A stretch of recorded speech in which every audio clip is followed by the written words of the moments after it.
Welcome to the Horror Hangout, a podcast where film fans watch the best and worst horror movies of all time and talk about them. My name is Ben Errington, and today I am joined by regular co-host, Mr. Badly lit Andy Conduit Turner. How you doing, Ben? Andy Badly Lituit Turner. Yeah, I am You're in an doing good. Airbnb today because I am working down in old London town, but the show must just go on, so we got to be here. Famously, it's not one of those Airbnbs with no electricity, is it? Is that what No, you're it's saying? got electricity, but it just doesn't have the sympathetic light settings that I have in my own home. So here Oh, I am. sympathetic. Got the rest of my setup, but it looks like I got a better suntan on holiday than I actually did because I'm You in the just look, dinge. I'm in the you look dinge here. mysterious, and lit as if you were in an 80s movie, but in the night scenes, not in the day scenes or Yeah. the neon lit scenes, the night scenes. Walking through an alleyway, even if you know there's a night stalker on the loose, walking through a dingy alleyway with a gate at the end that may or may not be locked. Hoping that Buster Keaton doesn't sneak up behind you. What's all that about? Very, very strange. Um, but yeah, the show must go on, as you say. And of course, you got electricity. How on earth would you be connected to me right now? I'm cycling as we speak to keep my laptop running. Oh, yeah, yeah, yeah. Thought so. That's the kind of thing you'd do. Um, so, of course, if you've clicked on this episode, you'll know that today we're talking about Maxine. Just before we started recording, Andy asked me a question. I said, save it for the show.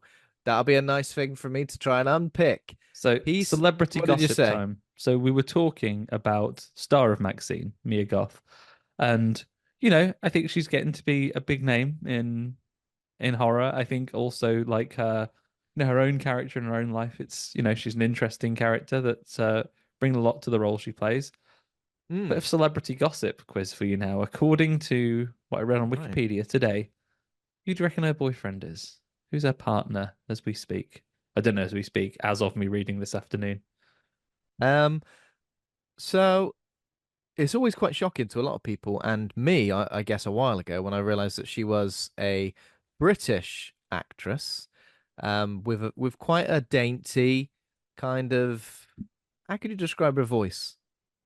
Almost like, Have you ever seen EastEnders? Anybody listening? yeah, I guess like, yeah, like Bianca, Bit of a East End. An East End, quite a high pitch, much higher pitch than she usually comes all the way down to when she's doing her Southern accent as Maxine or anyone else. I guess that like I did see her for the first time in maybe that Cure for Wellness. You remember that film? I think I've she was not English. seen A Cure for Wellness. I think she was English in that, but because of things like yeah X and this and then I guess, but yeah, she is English in the what's that Infinity film? Pool. Infinity Pool. Yeah, she's English in that as well. So Where she's I'm like, gonna. James with a James! having some chicken on the car. Horrible. I hate that. So, all right, we know what his name is. It is almost along the same lines as Jason from Yeah. Heavy Rain. Press The X to pet. Jason, like that man in A Quiet Press. Place last week. Oh yeah. Getting Press fucked X up. to press X to James. So I'm going a long way around, but what I'm saying is, I reckon Englishman. Am I Do you correct? want clues? Like yes or no Well, clues? give me some yes or no's. If I'm saying Englishman, No. yes.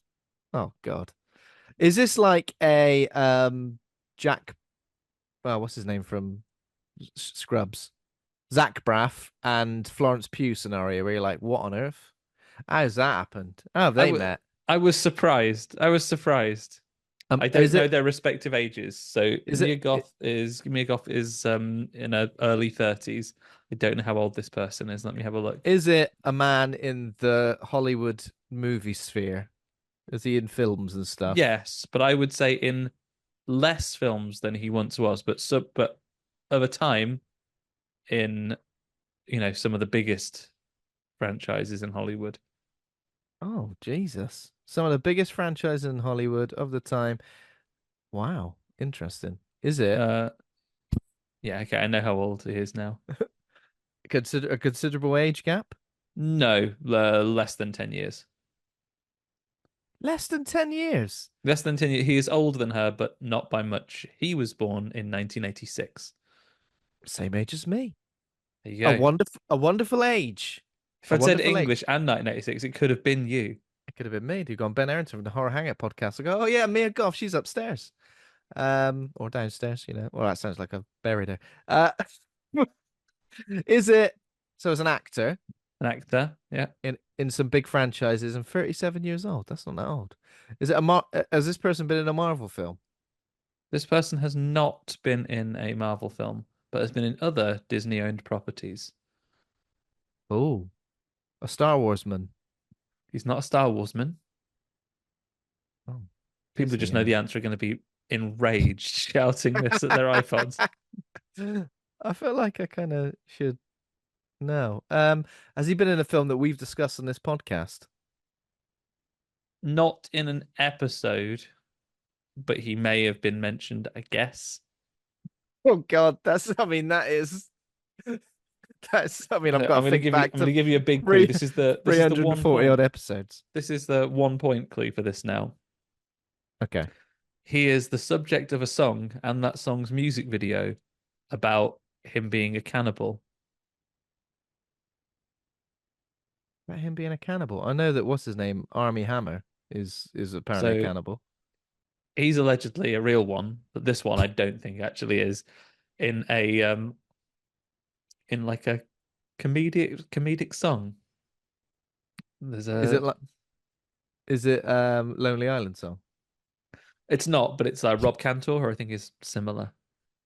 I don't think I know that. You have to give me a Oh, different. You have to look give me a up. different clue. Okay, I'll give you one more clue, and then later on you can look up that song.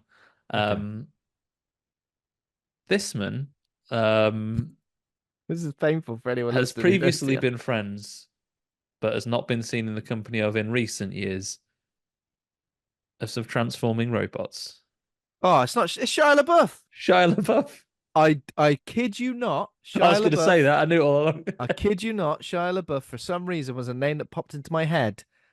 Don't know why, but guess what? I completely disregarded it because I didn't know the answer. Is that true? Shia Yeah, LaBeouf. Shia, apparently, La- according to the Shia LaBeouf's. Wikipedia page, I don't know have all the details, but apparently, Ben, they were together from 2012 to 2018.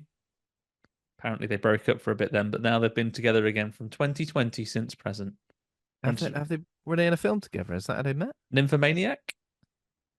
Don't call me that. Don't call her that. So yeah, no. They were in that film together, and which has got legit, like actual real sex scenes, right? And that's what's happened. They've gone. You know what? Oh, we've done it Actually, now. Might as well stick together. have they?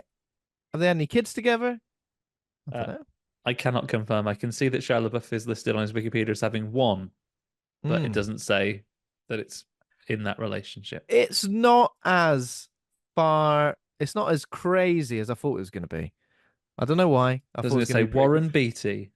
What Judd Apatow or something like that. That's kind of what popped into my head. You know, an older like comedy director. I don't know. I'm just looking at some of the stories here and it's going. Shia LaBeouf goes for a shirtless run after having a kiss with Mia Goth. Did he? His own girlfriend? Did he go for him because he'd had a kiss, or like was he He went, incidentally just see you going for one? later. See you later. Shia LaBeouf, what did forgive me for my memory of history of cancellations. Was he in hot water for something? I think he was. Not that I know of. I think it's just like it became rich and famous very young, and then went a bit strange, and then people didn't like that Indiana Jones film, so he Ah, wasn't in stuff for a bit. there was some accusations of physical abuse from his ex-girlfriend, FK Twigs. Okay. So, there we go. Well, Shia, has he been in a film that we've covered? I think Um, there was always something a little bit odd about Shia LaBeouf, especially in the older years, wasn't there? I think he became very memeable for a while, didn't he? yeah, he did become very memeable for a while. Oh, I and think he the closest thing that he's ever likely to turn up on the Horror Hangout would be maybe Constantine. yeah, okay, yeah. Constantine's a little mate, isn't he? Did we do an episode on that? No, but he could. We could. He could. We could. He's Constantine's little mate, isn't he? He's Constantine's little mate. He's in that film Disturbia, which was like very like Hitchcock Yeah, I inspired, like wasn't it? Disturbia. Disturbia. Okay. But that was a nice way to start I've off done another the guessing game. What else is new? What's in the old news? I mean, that's probably the most interesting, and that's old news. You know what? Celebrity gossip. I really should be more on it with because I do love it when an odd couple turns up. And by odd couple, I mean like something you would never expect. And who am I to say? You know, I don't know these people, but still, especially with Florence Pugh and Zach Braff, because it came out fairly quickly after that Zach Braff looked a hell of a lot like her dad. Oh, And if you want to Google that right now, do it, and you'll make the same noise Andy just made. Oh dear. Oh no. We've all been there. We haven't. I don't know why I'm saying that. Right, what have we got? A piece of news following on immediately from last week's episode, talking about A Quiet Place, day one. And that is the game, A Quiet Place, The Road Ahead, which I think I mentioned mhm. last week. I can't remember. Did I mention it was a VR game or something? I don't I know if it didn't. I don't know actually. if you mentioned VR, but you mentioned it was a game that was Yeah. on the way. So I think in my head I thought it was a VR game because it just kind of looks like that, but I don't think it is. So there is now an official story trailer which gives us a look at like the kind of gameplay you have, and it does look like a first person game where you're doing things ever so slowly and quietly. What are you doing? I'm just Carrying your making jar myself of pennies, trying to. what are you doing over there? I'm just making a cup of tea. You've been at it for half hour. You try and do it If you silently. stir that tea, not carefully, you ding the sides of your cup. Thumped. Bumped to death. Um, but yeah, you know what? I'm pretty sure I would definitely play a game like this. It's like a game where you like scavenge things to make stuff. I don't know. You make what do you make? Like some lovely bubble wrap shoes. It's like, yeah, bubble wrap tubes, like little those little things that you buy when you're a kid that bang when you throw them. Some of those to Oh yeah, but distract the quiet places. I'd be terrified about carrying them on my person. I'd worry that I'd like sit down too fast and they'd all go off in one. Yeah, I'll just put them in my back pocket and then go, I'm gonna sit down. I've had a long hard day. Bang, bang, shit. big bucket of Um, water to throw over the monsters to defeat them. do they not like water? Oh yeah, they can't swim. That's right.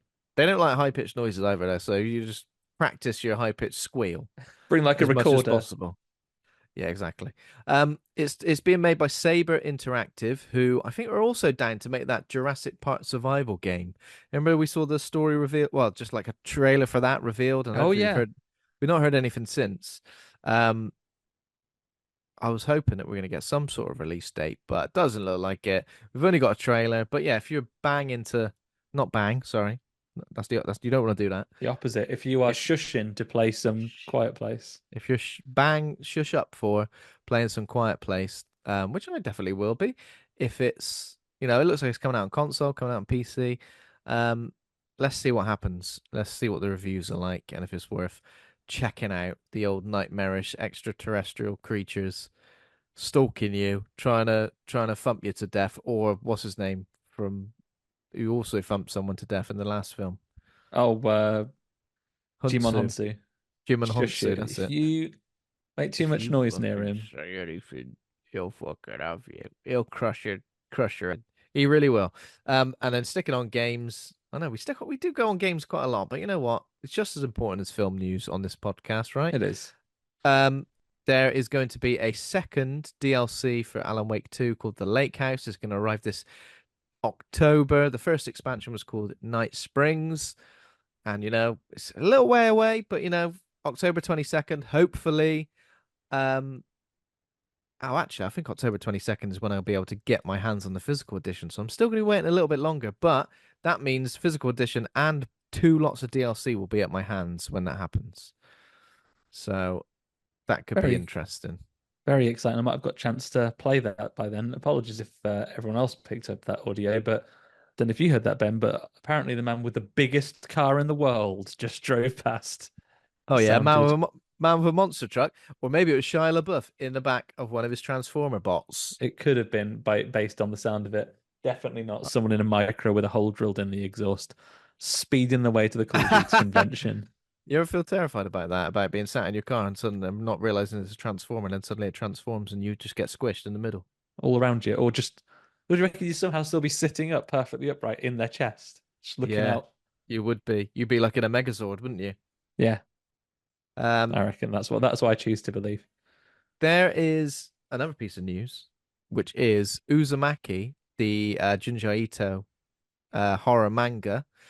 Apparently, there's an adaptation that's going to be coming out soon, and the voice cast has been announced as well. After the Junji Ito series that was on Netflix, I'm all over this. Definitely up for more adaptations of his work, which is very exciting. What was our old friend Hideo Kojima doing with him a while ago? I think we may have chatted about Yeah, this. Posted a picture saying him and Junji Ito were just chilling. yeah. Are they Then again, I working on see something? old Hideo's been in so many pictures with so many people recently. I don't know if he's got the time in the day. I know. I feel like he loves it, doesn't he? I feel like he's living the ultimate dream. I like to think Yeah. if when I reach his age, which isn't that far away. I'm not. It's not like he's a man in the twilight of his years, but he's off to the cinema. He's loving life. He's doing a bit of work, but not that much. Then he's meeting celebrities and he's going to film premieres. He's What a loving it. life. What a life he's living. But yeah, um, looking forward to this. It'll be good to see any sort of adaptation of Junji Ito's work. And what was it called? Maniac, wasn't it? The thing that was on Netflix, Japanese Tales of the Macabre. Um, so yeah, there we go. Nice. As I said, Andy, a little bit thin on the ground for the old news. Is there any news relating to this week's film? Yes, there is.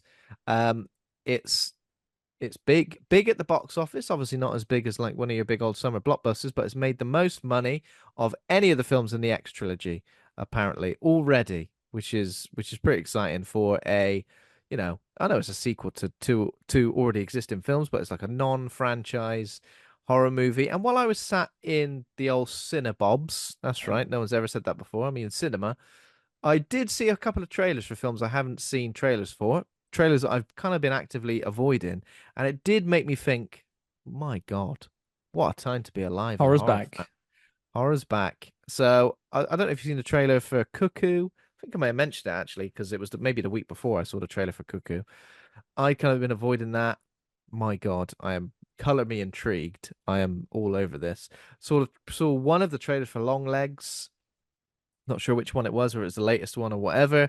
I like the fact that in this trailer and then the trailer I saw afterwards, which was Nosferatu, you don't get anything other than a glancing look at the big bad for both of those films. There's a tiny little scene where you kind of may see what Nicolas Cage and Longlegs is gonna look like, and I've kind of seen some little close-ups. I feel like I'm getting Buffalo Bill vibes. I don't know if it's like a supernatural element either. Buffalo Bill vibes, but also like True Detective vibes as well, with this kind of like otherworldly mystery that's being unpicked by a central character or characters. And yeah, and Nosferatu as well. You kind of again, I don't want to see another trailer. I think that's it now. I don't I've want managed to to see avoid any all more. of them so far. No Nosferatu trailer for me. I think sitting in the cinema, and I was going to suggest to you that maybe we did a reaction, but of course, if you'd rather just Oh no, avoid it I'll do it if it's completely. for content, Ben. I'll suck it up, but I'm not gonna I'll go do it if and it's for content, mate. Well, I've got spoilers for the next 2 years of horror movies, and we're gonna react to them. All right? we're gonna Oh react no! to him. Then again, I guess it's a film that's 100 years old, so I guess roughly should be able to imagine the story. It's Yeah, not going we to kind turn of out remember that what at the happens, don't end, we? Jean-Luc Picard beams him up and goes, Nosferatu, we need you to save the galaxy. Come with me. We never know. Yeah, so Maxine is officially the highest opening weekend of the Mia Goth trilogy. That's what we're officially calling this now. The Mia Goth trilogy. Although, and I did have this conversation, and I don't know where you stand on this. Is it, when I first watched X, I had obviously absolutely no idea what the scope of this film was going to be. Um, would you say if X is perfectly fine as a standalone? Yes, Yeah, definitely. Would you say either of these other two films are like definitely 100% needed for us to fully understand the scope of this story and these characters? I Because think it's a it weird. helps if you've seen X. I don't think you need to have seen Pearl. Yeah, I think you're right there. I think Pearl, while it's great, and of course we didn't cover Pearl as a mainline episode on this show because of the release with the US and UK was Well, all skew with, you're wasn't being it? very polite of him because we absolutely ate shit on the release date of it. But isn't it it's strange that Maxine seems to is come out at the exact same time in the US and the UK? Thank Like, goodness. We've yeah, got thank goodness, but got how it on earth did sorted. they was it COVID times? I can't even remember. It was filmed in COVID times, wasn't it? Because they filmed it while they still had the set 4X already. he had a significant weight over here. You think they went, that's a wrap. Everybody well done on X. Hang on a minute. While you're all here, Yeah, you know, pretty much they filmed it in secret almost. oh, they did. Okay. Yeah, they just got Well, it's together and said there was interesting. more. There's more to it. This character. So Mia Yeah. Goth and Ty West got I together, did some more filming.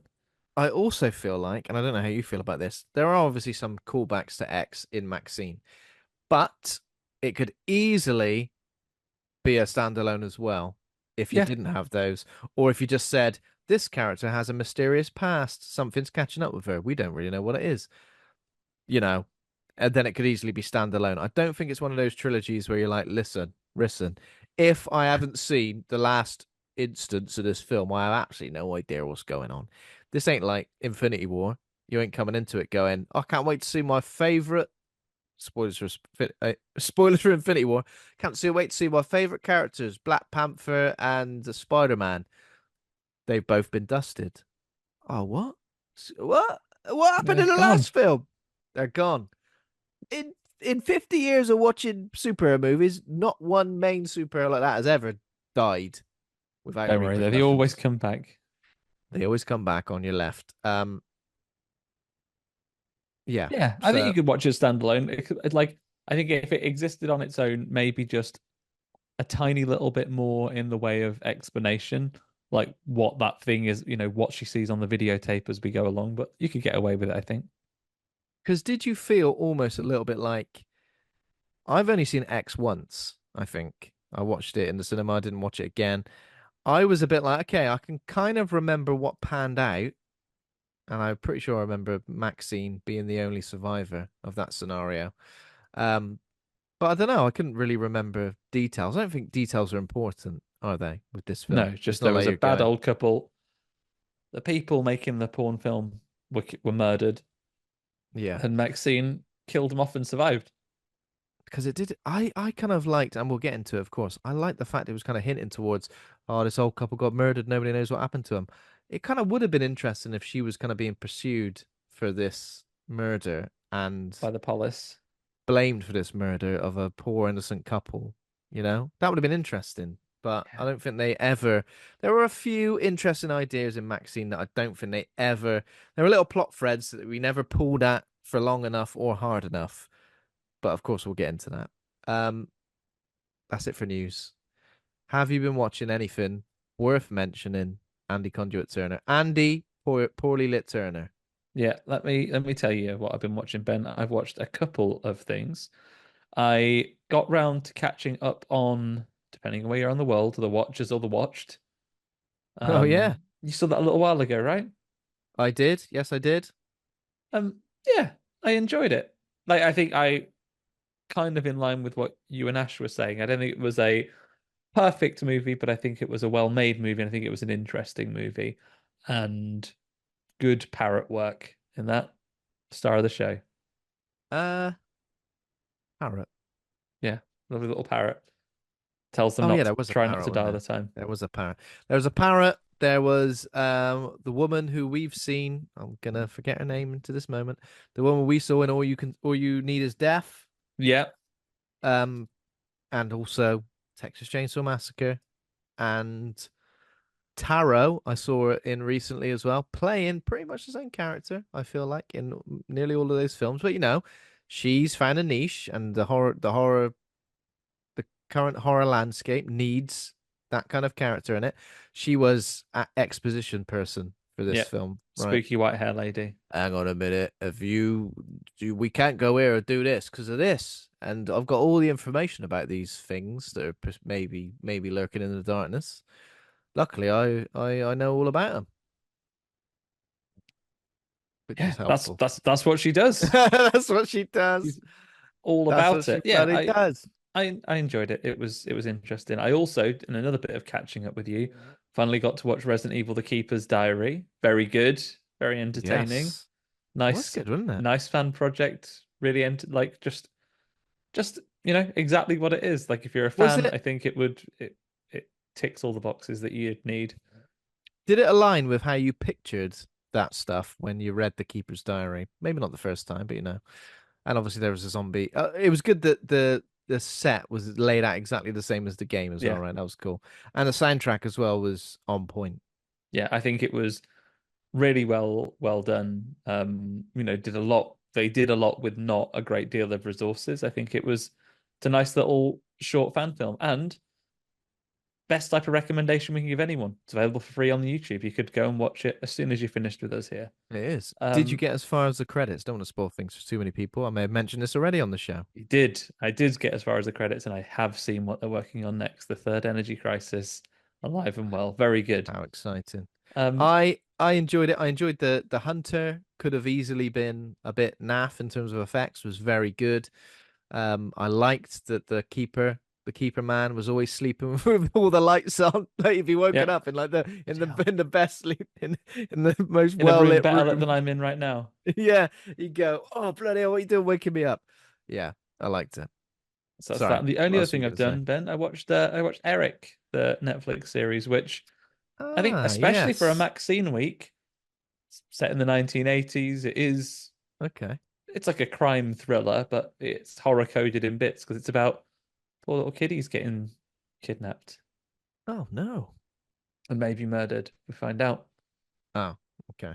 But Uh, yeah, really interesting, really interesting. So Benedict Cumberbatch is he's a Jim Henson type. He's a famous puppet maker and runs like a kids' TV show. And the titular Eric is a puppet that his son wanted to pitch to invent for the show. And when mhm. after his son goes missing, he becomes obsessed with like making it a reality. He's a bit of Yeah. a bit of a bad dad, bit of a bad bloke. So he's got some problems, Bit of and a dad bad. it's a good limited series. It's only six Hmm. episodes, I think. So flies Nice. by. I've seen it pop up on Netflix, but I haven't really given it much more than a glancing look. So I'll take a look. Is that it?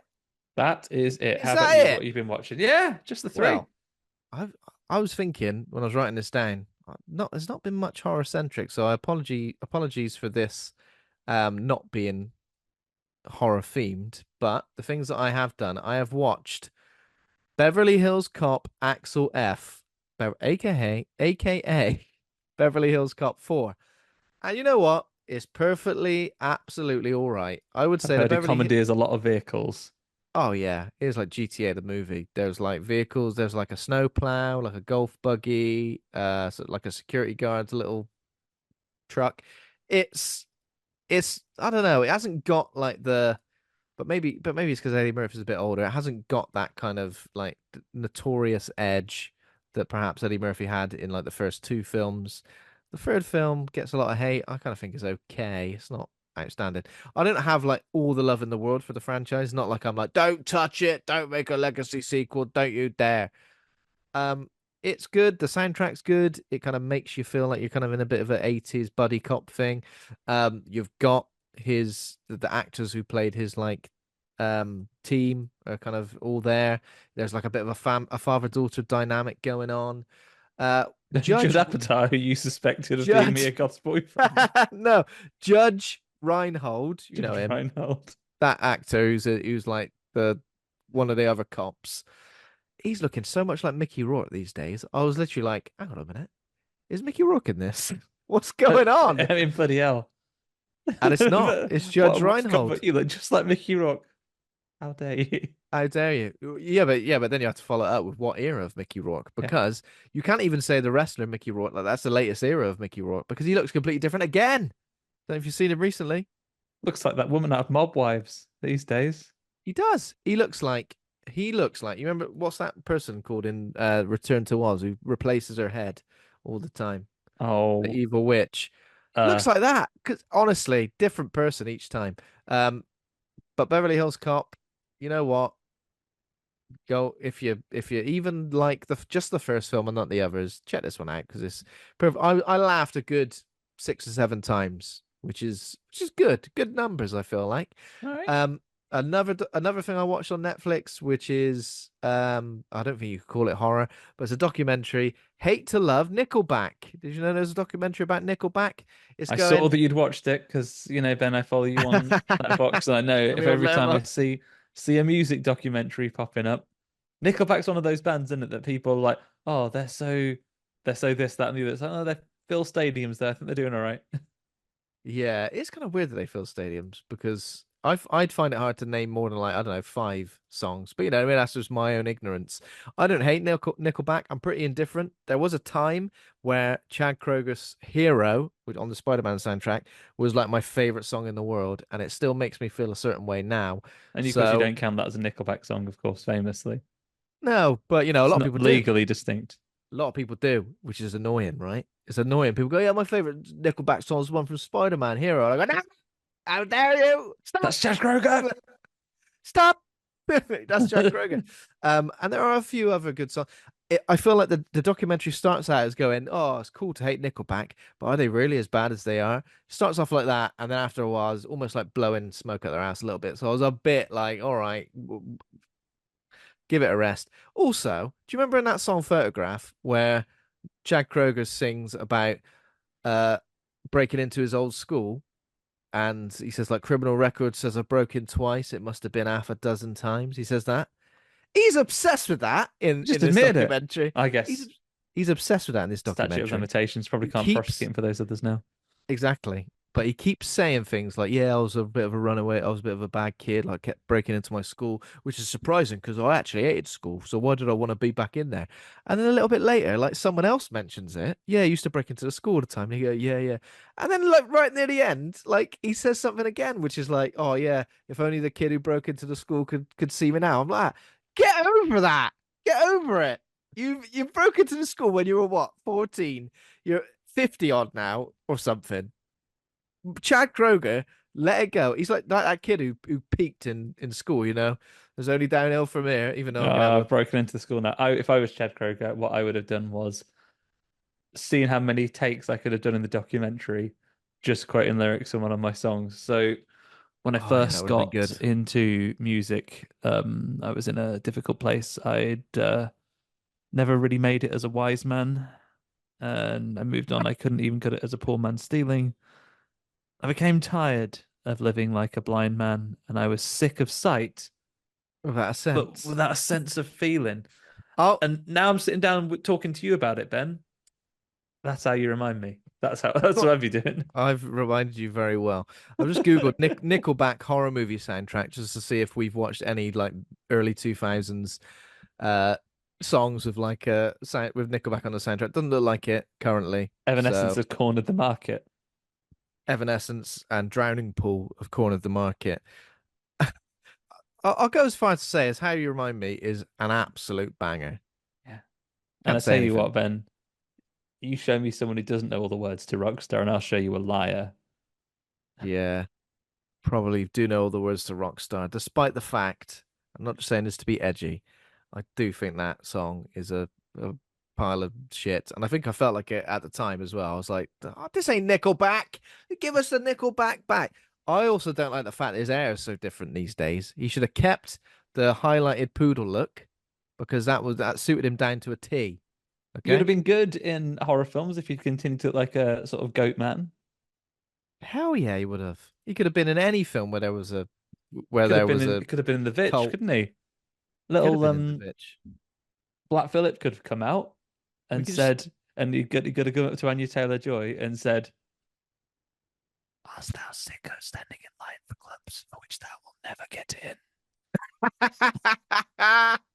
in?" First of all, great With his ASMR. voice. Second of all, fantastic joke. Really hit home with me. I liked it. Very good. I Refer know it my to a audience, different Ben. Nickelback song from back there. Look at this photograph. Every time I do, it makes me laugh. What does it? Every time. You should get over it. It's a real funny photograph. What the hell is on Joey's head? I like it. That's a lyric in the song that they've kept in. Why are I so red? And what the hell is on Joey's head? Someone's gone, yeah, but you could probably replace that lyric a little bit later because it's a bit Nah, weird, isn't it? recording Nah, it. keep it in. What is on? What is on? What do you think was on Joey's head, Andy? Silly hat, Funny out, yeah. funny hat. One of those things we got 2 beers either side, and you're. No, I think it's like a 2010 like hat and glasses combo. Groucho Even though there's Marx even though there's one mustache. extra zero. And the funny thing is actually that the picture was taken in 2011. Oh no. Devastating. As time goes on, it gets more and more hard to make those glasses, doesn't it? Yeah. Are you popping out with 20? Actually, 2024 is kind of all right because you can have eyes in the two. Are we on the same wavelength here? Is that what you're talking about? Yeah, I think there's a difficult. Yeah, I think we're 6 years out from that being easy again. Yeah. Well, that's right. Hopefully we'll make it. And the only other thing I wanted to mention, and it's not me showing off, Andy. It's not me showing off. I'm just mentioning it. The reason I haven't watched much this week is because I've been knee deep in a game called Elden Ring and the DLC Shadow of the Erd Tree, which, some listeners may have played out there. And I guess I always say this, it is kind of horror adjacent because even though it's high fantasy and it's a game, there are some sections in it. There's a whole section in these creepy woods where for the first time in the whole game, you have to do like a bit of stealth, and these creatures can like one shot you, and it is generally creepy. But a lot of the sort of enemies are kind of like monstrous They're all and monsters. I scary. played I played an hour of Elden Ring before I realized that I like games to be fun and promised myself never to play it again. Got thumped by a big ghost bear. Wasn't even Oh, looking for him, Ben. I was oh, moving out of the way of the fire where I yeah, respawned, and a dude and a horse was right next to the fire trying to kill me immediately again. So I thought I'm going to go yeah. up this hill. Took a few paces up it. This ghost bear comes from nowhere, Ghost spare. fucks me right It up. is horrible. It is stressful. And It's that's one when of I those though, turned like Elden Ring off. when you're like, so I've managed to beat it and the final boss, but when you're like actually in the midst of fighting this boss, you hate it. You're like, I hate this. This is horrible. This is unfair. I'm not enjoying myself. But the second you win, you literally go, this is the greatest game I've ever played, like in your head to yourself. So in a way, it has got a lot of positives about it. Um, I need someone else to play next there. So do I go back to something that's a lot easier? Do I go back to, I think I've said this before as well. Do I go, what horror games? What's that one called that's just come out? Something in the Deep? Oh, I know what you mean. I'm now never going to pull the name. Something like that. Yeah, I pull like some of those games. There's Silent Hills to go back to. I did get round Yeah. to buying the on Good Old Games, the Resident Evil classics. I might even Oh, yeah, capture of some footage course. out of that. But I tell Oh, you what, yeah, Ben, man. for a guy that likes horror things and also likes a good bit of narrative and a good bit of deep narrative to get out of a game, I haven't had much time to play very much recently. I've had plenty. I think I've spoke about things like Alan Wake that I had time to buy, but not actually time to actually put any hours into playing. Yeah. All these exciting horror properties that are coming out this year with new games. I can tell you, there's probably one game I'll finish before the end of this year, and I'll play on the day it comes out. New Astrobot. I love that little guy. Oh my God, yes. Yes. I'm What a all little. over that. That's a Yeah. guaranteed platinum trophy, that is That's right there. guaranteed platinum trophy. Do all the time trials. I'm gonna play it forever, and I will like a bit like you're bringing this back to slightly horror content. Your frustrations with Big Horrible Boss. I will make myself almost sick playing those time trials. No, I'm gonna get a gold on this time trial until Half a it's bloody second. like to the point of I feel like there is not a moment I could shave off this Yeah, run yeah, now. yeah. Oh my God. It's And a then I like still, what? it's like still 3 seconds too. So I was like, how can I be doing it? And yes, you have to basically like do really reckless things, like throw Yeah. yourself off everything. I get freaked out when I watch people speed running stuff because I'm literally like, how have you worked out that you've got to jump exactly there and then like do something to like cancel your jump and then land on this invisible ledge and then end up in a different area? How have you worked that out? And you've not coded the game. I don't trust you. Don't trust them at all. Like the same again, bringing it back to Elden Ring. I know the problem with me not progressing in Elden Ring and giving up on it and it not being fun is definitely a me thing. It won all those Game of the Year awards, so it's definitely me rather than the game itself. But just give me a pause, come on. But Yeah. Give me a pulls button.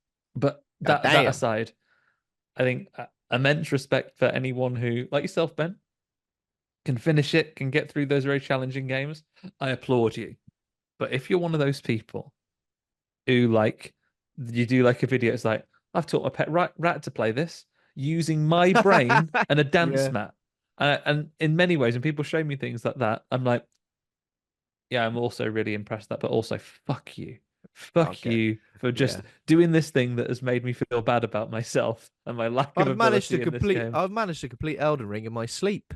My subconscious brain is doing all the work for me. Yeah, I can do it with a guitar controller while riding a roller coaster and can't even see the screen. Done it, actually. I've done it. I think by its very nature, if you just spam dodge, I think you'd probably be all right for a while. Um, there we go. That's all I've got. Um, Apart from, of course. apart from the film of the week, I gotta admit this one snuck up on me. I don't know why. For ages, it felt like this film was miles away in terms of the release schedule, and then bam, we're in the middle of July, and here it is. Can you believe it? Uh, so as you may know or you may not know already, the film of the week is Maxine, a 2024 American slasher action thriller film. Doesn't even got the hot word horror written there, Andy. It still Written, counts, it's fine. directed, directed, and edited by Ty West. Is the third installment in West's X film series and a direct sequel to X, and of course Pearl, which was a prequel, came before that. Things like Triple X, Xander Cage, and whichever one Ice Cube is in are unrelated to that. Triple X that got a mention on last week's episode. We're chain mentioning Triple X. It's not related to X2, which is the Second X-Men film. second X-Men film. I feel like there's more. There's bound to be more. So yeah, in terms of the cast, I mean, let's talk about this cast because despite the fact some people do get much less screen time than perhaps I was anticipating, we've got Mia Goth as in the lead role, Maxine Minx, Elizabeth Debicki as Elizabeth Bender. She's She really is a good in this. director. She is good. Moses Sumney, Michelle Monaghan. Is that you say her name? Monaghan. Yeah. Bobby Cannavale, Halsey. That's right. Lily Collins, Giancarlo Esposito, Kevin Bacon, as well as others. You know, there are also others in this film. It's a real stacked cast. And in terms of the plot, it's in 1980s Hollywood, adult film star and aspiring actress Maxine Minx finally gets a big break. But as a mysterious killer stalks the starlets of Hollywood, a trail of blood threatens to reveal her sinister past. In terms of ratings, we've got 6.9 out of 10, 69. Oh, very Uh, cheeky for a film very, about somebody who very works in cheeky. porn. Very, very cheeky on IMDb. Rotten Tomatoes, 76% audience score, 78% critic score. Letterbox 3.3 out of 5. Choice reviews on there. Sluggy says, a seedy, gory, and violently fun ride through 1980s Hollywood. 4.5 stars. Interesting. Cinema Joe says, love the multiple instances of goopy practical effects. Love Mia Goth, even if Maxine Minx is the least compelling character she's played in the trilogy. But all of these cosmetics mask a movie with a severe identity crisis. 2.5 stars. Oh, Haley, oh, that went downhill real quick, didn't it? Haley says, all right, some of you need to calm down. As an ex and Pearl dick rider, this was really just not that good. They've given it 3.5 stars, which I feel like is acceptable. And then finally, Vera Drew says, stuck the landing completely, the best of the trilogy, and probably Ty West's best film. 5 stars. Look at that. Can you believe it? mm-hmm. Um, yeah, so this takes place in the 80s, obviously as a follow-up to X. Pearl, which takes place in the what 30s? 70? Oh, Pearl, 20s, I think. 20s. And obviously that is not the same character. If anyone was confused, go, hang on a minute. How's she looking so fresh and clean and lovely and not old at all in 1980s? It's not the same character. Yeah. She plays, obviously, she does a I feel like we're gonna mention the clumps now, which I feel Yeah, like we mentioned she does last the week. clumps. Yeah. She does the clumps, and we've already mentioned Eddie Murphy on this show. So she plays old lady Pearl in X. She plays young Pearl in Pearl. She plays Maxine Minx in X, and now she plays Maxine Minx slash Miller in Maxine with three X's, and you can pronounce it as Maxine if you're silly, of course. But yeah, in terms of like the genre, when they said slasher action thriller film, and I know I just said it didn't mention horror, but slasher is horror So that you essentially. say. Yeah, I'm safe. It it definitely does feel like, and I feel I kind of got that from the trailer anyway, that it does feel like a film where there are a lot of ideas in this big mixing bowl um of genres, and it perhaps might not follow either one. And that was what I was kind of thinking it was going to be, and it definitely did feel like that. I kind of maybe expected it to go in one direction or another. And as I mentioned already previously on this episode, it feels like there are a lot of plot threads we get that perhaps aren't tugged at Yeah. significantly. And there was a lot of question marks I had in the film. Where like, there are a couple of moments where we're supposed to get some sort of reveal. I feel like it could have been handled in a different way. And I'm just saying some things off the top here, Andy. I'll pass over to you in a second. I don't know how compelling a character Maxine Minx really is, especially in comparison to Pearl, because we've had her not just chewing the scenery, but like obliterating the scenery as Pearl. I feel like Maxine Minx is incredibly understated as a character, almost like quite passive, despite the fact that her actions aren't passive.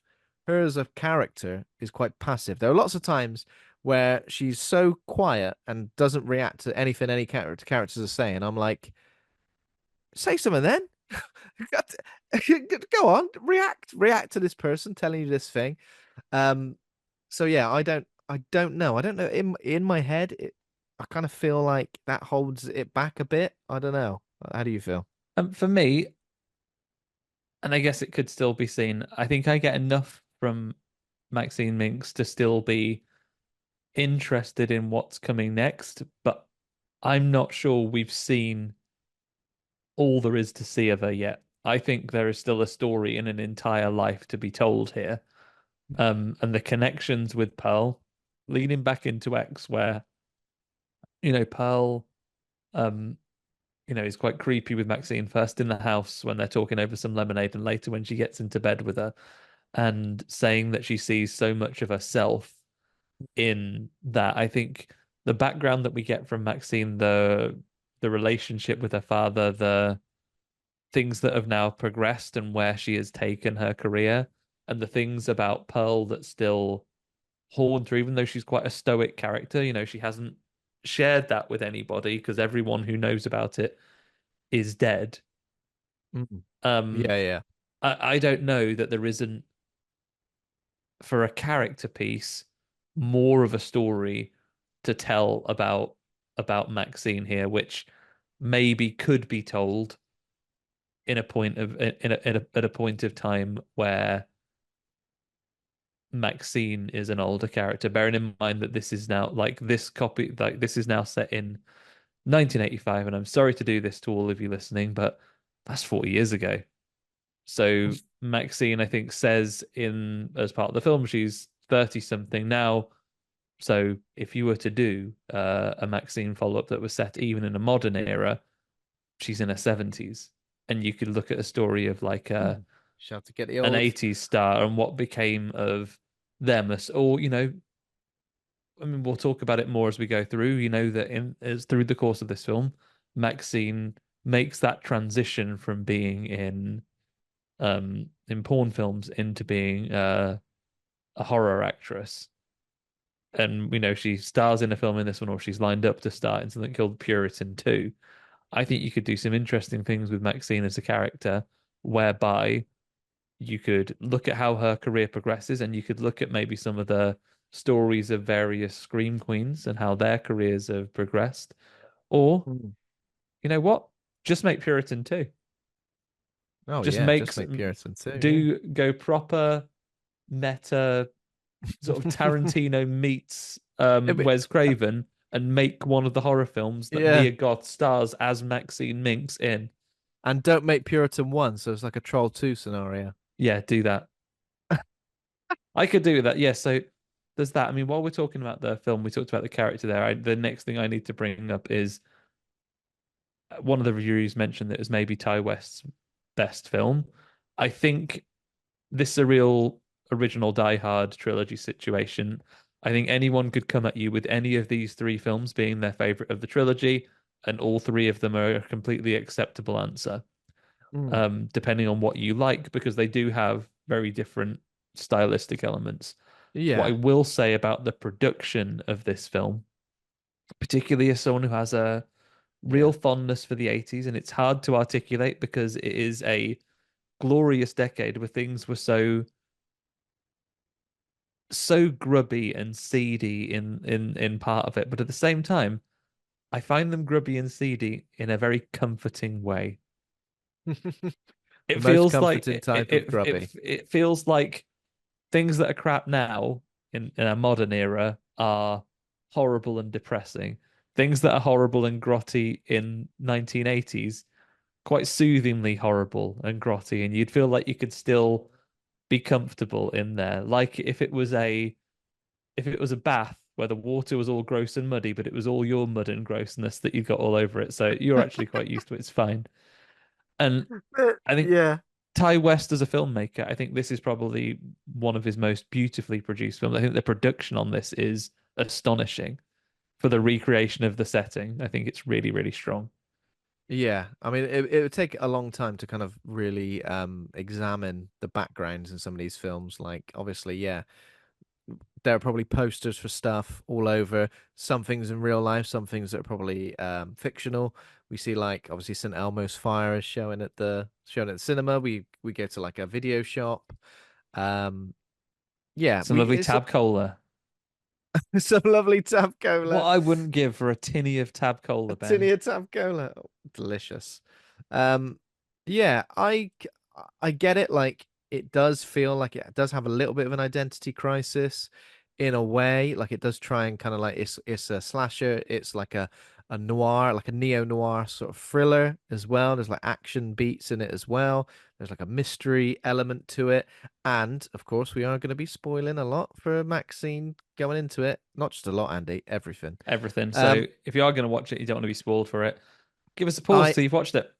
I also felt like a little bit like Once Upon a Time in Hollywood, Hmm. with mentioning Tarantino again, in terms of that semi-fictional Hollywood world where, like, sure, there are some people and there are some instances and there are some things that are happening that are totally in the real world, such as the Night Stalker serial killer being at large, Hmm. and that kind of being in the background constantly alongside these other murders that are happening, and also we see it on news reports and various things.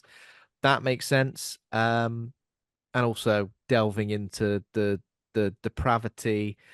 Maybe not the depravity so much. I feel like Once Upon a Time in Hollywood probably had a little bit more of a go at it, but this tries that.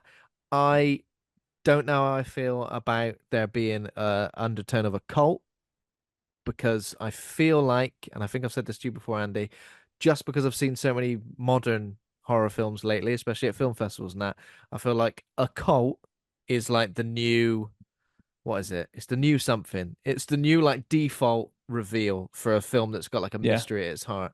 For a film that's got like a mystery at its heart, or like a killer who's like, who could this killer be? Why is this person doing committing these murders? That there's a very common thread currently in horror where a cult is responsible in some way. I mean, just as one example, Late Night with the Devil, another film from this year that has kind of got that sort of undertone to it. Maybe not as Yeah. we genuinely get people stood around in robes, like sort of, and I get the undertones of why this cult exists, and it's good how it links to Maxine Minx and her history. I get that as well, but at the same time, it reminded me of, and again, we'll get into it. When you're playing Grand Theft Auto and you get like a bit of a silly mission Yeah. where there's like you're doing a mission for someone, and then it turns out actually they just wanted to get you in on this because they're actually making a snuff film, and you're the star, and now you got to shoot your way out of these from these Yeah. crazy people.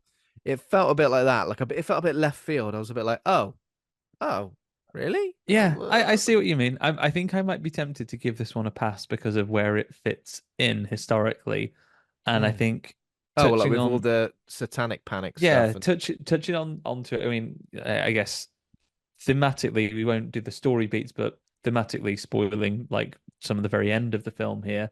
But the very fact that the people behind it are not a cult, but an offshoot of a recognized religion. They are religious Christian fanatics who are obsessed with the fact that Hollywood and entertainment is Mm. satanic, and they are in fact the ones committing acts of violence because of their belief that they are protecting people from actually the sins that their entertainment and lifestyles bring. I found it Yeah. quite interesting. Like, the reason I mention it now and not saving it to the end is I feel that if you paid attention even slightly to the previous film, the identity of the killer and who is going to be behind it is obvious from the first 2 minutes of the film. Yeah, I did kind of That is what feel I like will give that. it a slamming But for. because I was also thinking, there's no one left for it to be. Like, there's no one for it to be who's a surprise other than this person. And yeah, for an opening scene as well. Because there's no, it can't just suddenly be, oh, it's this person from this film. They survived. It's like, well, no, we know that that's not the case.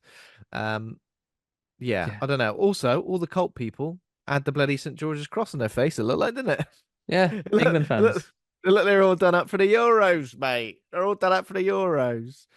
England They fans. were just so determined that it was coming home and then shot to pieces.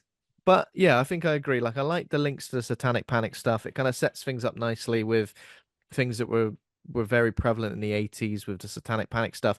The like satanic stuff in music. We even get a little shot of Dee Snider from Twisted Sister going to court to say, look, everyone's saying our songs played backwards. It's got satanic messages in it. I say, absolutely not. So I get that. It makes total sense, and setting it alongside, I just feel like there's a lot of ideas, aren't there? There's a lot of ideas. That plus like the Night Stalker stuff, they could have easily like doubled down on that, the Night Stalker stuff, making us feel like the Night Stalker was a genuine character in this film. Maybe changing the actual real life events and how they panned out. Maybe, of course, Quentin Tarantino changes the Charles Manson family stuff and Yeah. at the end of only If only Fools and Horses. once upon a time once upon a time in Batman and Robin Peckham. come running out the Well, mist and chase him away. once upon a time in Peckham, Granddad, oh yeah, it gets flamethrowered. Jeez, I did always say only fools and horses. What's wrong with me? Um, a bit like that, and a bit like what's it called? Inglorious Bastards. Yeah, changing Hitler history. changing history. I was kind of pleased they didn't go that way because I think, especially, uh, maybe it's like times have changed. I think especially in the wake of programs like Yadamas and things, where I think the tide has maybe turned, where it's like, will you stop really making serial killers out to be like these Right really laugh. cool dudes? Call them like the limp dick murderer and things like that, that are like that don't become really cool things. And I do think, obviously, because of the timing that it was, I guess, not that it's, I mean, anything after a certain amount of time has passed. I guess they had to treat it carefully because a murder in the 1980s, if you were to change any of the things that happened with that particular, I think setting it as a piece of news during the time is fine.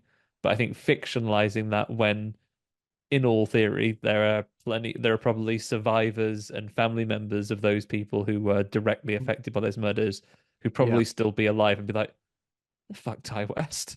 Do you want to Yeah. not Yeah. I bring see up what you this mean. terrible trauma in my life? But yeah, I'd I think it was an interesting historical hmm. inclusion.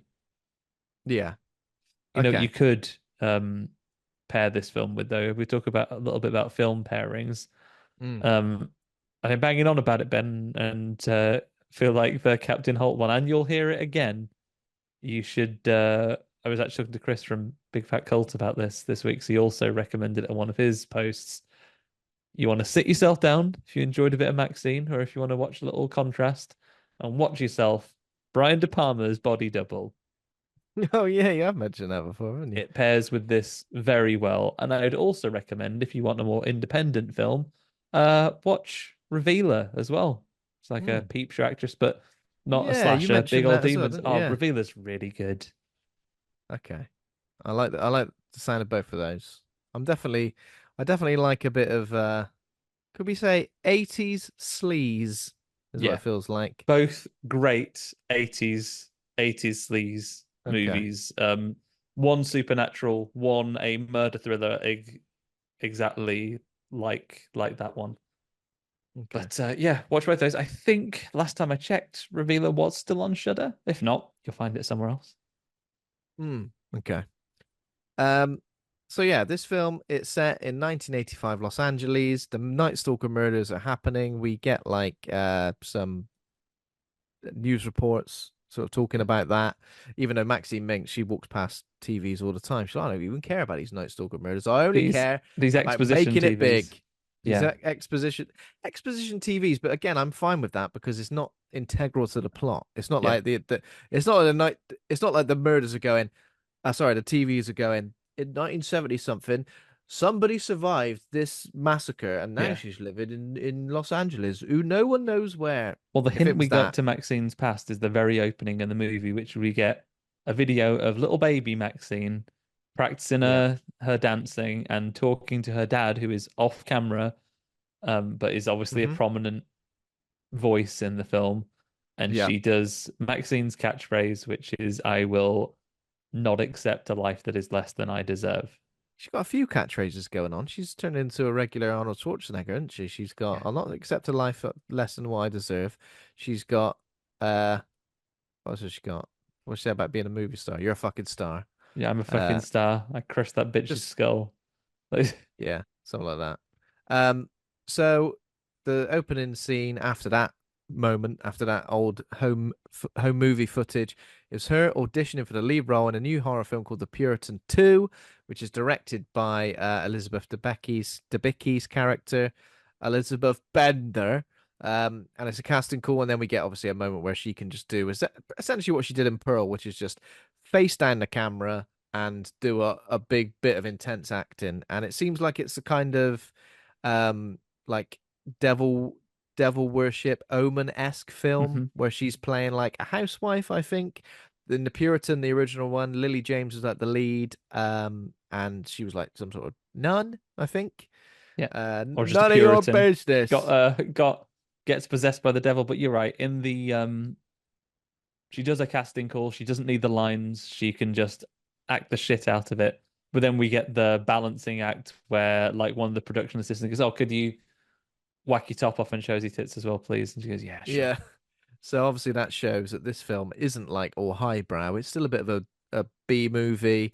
And but then again, making a transition from pornography into mainstream cinema, probably not as difficult as it used to be now. I can imagine in the 80s probably was a bit difficult. And we do get like a little bit of an idea of producers pushing back and saying like, we're trying to make this film and we can't have a porn star attached to it because it's a little bit naughty.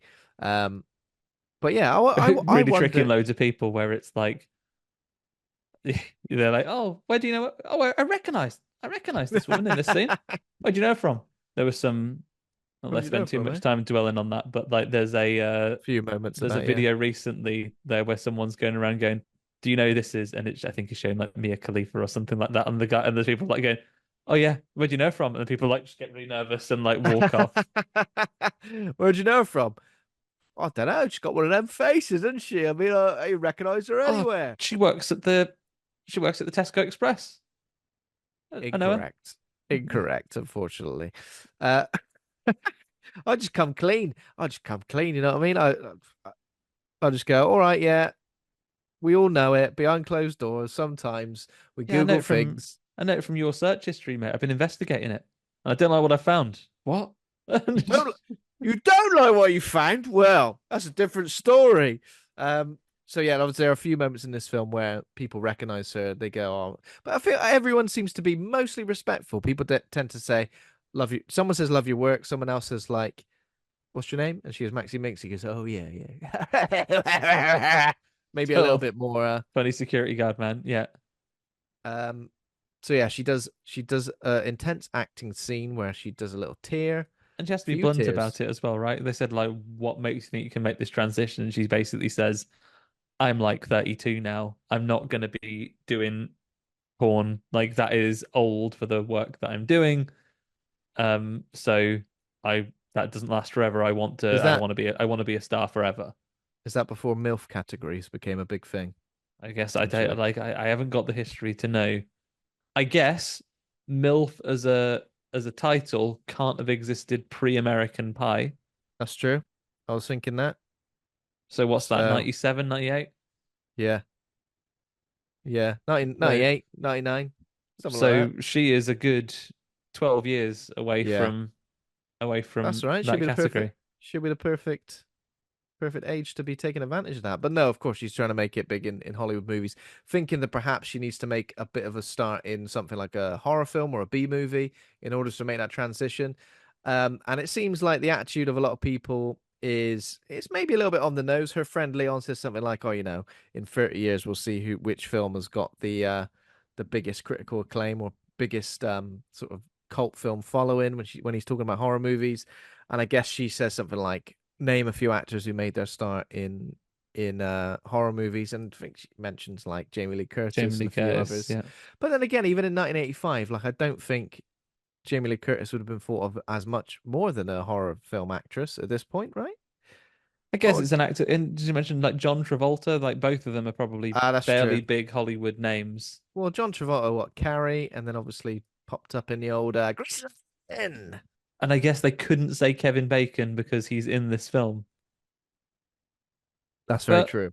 I Maxine would have does liked make it a if they good did point of there. it. I would have Because liked it if what? they did say Kevin Johnny Bacon. Depp, Kevin Bacon,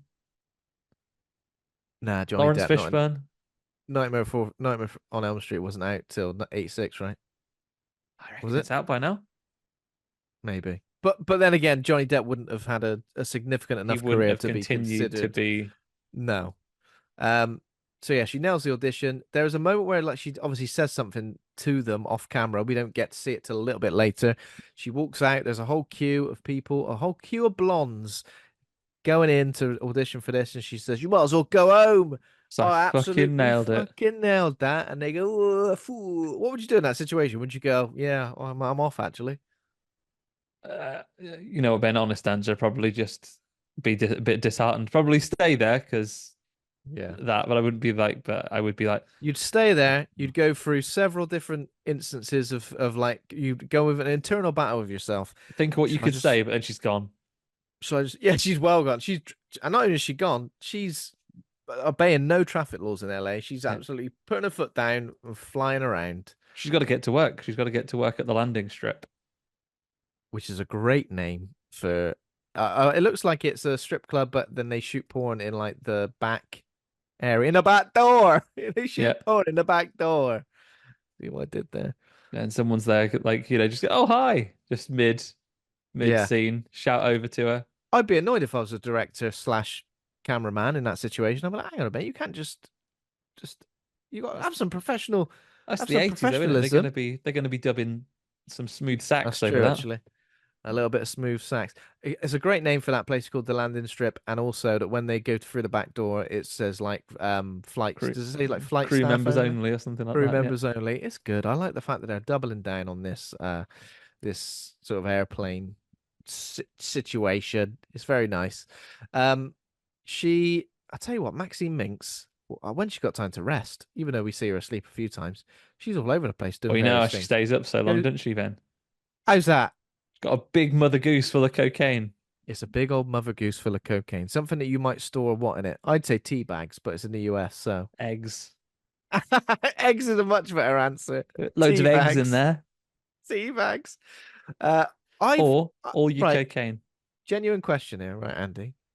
As a man of the world, an adult man Where with do I keep my cocaine? Well, in this economy, Ben. right, first of all, where do you keep your eggs? Second of all, would you ever have enough eggs in the house to constitute a big mother goose to fill up with eggs? Because I feel like I've only ever got six or zero. Yeah. Yeah. I'd say if I'm planning a big egg week, if you're doing some bacon or something, even then you're only getting a dozen in, aren't you? Not getting Oh not yeah. get like a massive you're not gonna get a massive fowl to put like porcelain fowl to put your egg. I'm not Oh, mar bread. I'm I not like gonna that name. be I'm not gonna be putting all that stuff out there. Ma bread. And then yeah, the second question: do you keep them in the fridge or not? Nah, just on the side, isn't it? On the side. Yeah, I know what On you the mean. I side think in the box they came in. growing up in my house as a kid, they were fridge eggs. But as I became an adult and I could do whatever the hell I wanted, they became side eggs. Yeah, So leave him on the side. Ironically, he keeps his cocaine in the fridge. ironically, I keep my cocaine in the fridge inside the Little corpse ice cube of a tray. duck. Anything that you little ice cube tray can make any drink fizzy. Some incredibly chunky lines that we got some close-ups of, right? Literally making me go, "Oh, bloody hell. That's got a lump in it. When that goes in, that's gonna be that's gonna keep hitting you. That's gonna keep hitting you over and over again. That's gonna linger." Yeah, that's such a hefty line of Oh, cocaine. You need less oh. snorting it up and more little bit of licorice to dip in it. Oh, now you're talking, Andy Conduit Turner. Love that stuff. What was it Lovely called? Dip, sherbet dib dab. Yeah, that's my dip, cocaine. dip, dab.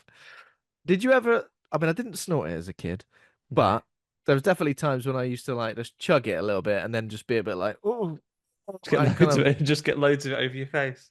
over your face, Be yeah. like the And Auntie Donna sketch there's where it's little like you've got choc. a little bit of a blood nose there, mate. It's streaming with blood. All this. Oh God, If you haven't never seen as that, bad as also that. get to watch that. What a Check it time. out.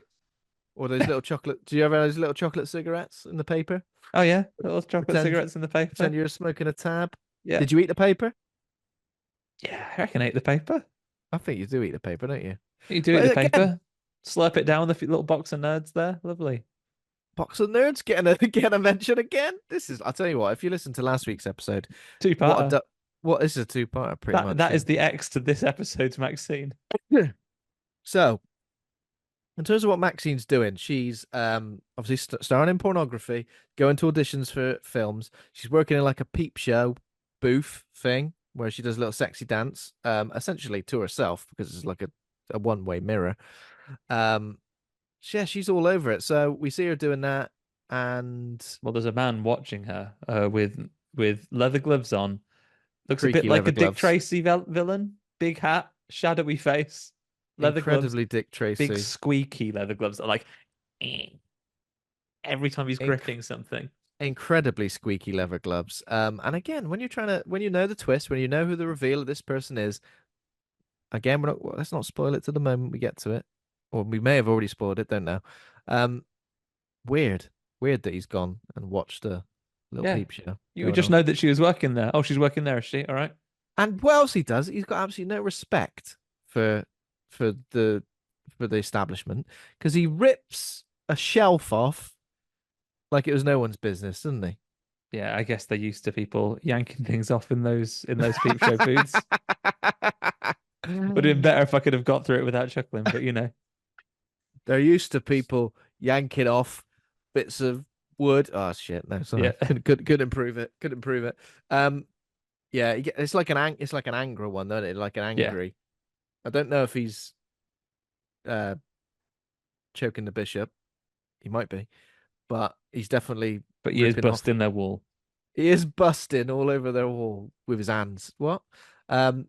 So yeah, I think we're introduced to a few characters, aren't we? We see Leon working in the video shop, which is like next door to where Maxine lives. That's obviously Yeah. what Addie made He's friends. her She's gone friend, down. and he makes note that she loves him because he's the only guy that's not trying to shag her. Yeah. Do we know why? Is it because is he gay? Because there's a bit. I assumed he's a gay man, but I don't know. So there's a bit later when someone approaches him. He says, "Oh, don't do that stuff anymore," which was making me think that maybe he was into some line of sex work, as well, possibly. Now, let's describe this man. Um, if you if you're like, oh, if he was an action figure, what would he have? A knife, knife, a arm in bro a a cast, arm and a cast, denim glasses, vest. glasses that are broken with like a with like a little bit of tape there. And Yeah, this he action loves figure would videos. be all the accessories. You'd have every accessory going. He's got all of them. Combat Yeah, knife, cast, glasses, video cassettes, video cassettes. Yeah, exactly. vest. And he's got a good bit of. He seems like he's the knowledge in terms of these films, and well, mainly the actors in them, almost like a Randy and Scream scenario, but maybe not quite as far as that. And then we're also introduced to Halsey. Halsey, I think that's how you say her name. Um, her colleague is Amber James. So there's one colleague that she meets like in the landing strip where she's dressing up as a nurse, who says, "I'm going to a big Hollywood party at Hollywood Hills. See you later." And then when she finishes her second job, the peep show with old creaky gloves, so Amber James is the blonde at a landing strip, and Tabby Martin is Halsey. She invites her to the same party. You coming to the same party? God, You have to everyone's go up a arguing on gondola about and this everything. party. It's really good. I was confused by that. I was like, you have to go in the river? It's like, Little bloke in Venice is going to punt you along. No. yeah, he's gonna what? Invites her to the party. She says no. And then there's a lot of like, be careful, the old night stalkers around. Don't go anywhere on your own. Maxine completely disregards that and goes down a bloody alleyway, as we mentioned, with a gate at the end, which is chained up, and then a man who looks like half mime, half. Oh, you see, Ben, you've missed. I only know this because of my parents. You know, when she surprises him and says, fucking drop it, Buster, it's because the man is dressed as silent film star that isn't Charlie Oh. Chaplin, Buster Keaton.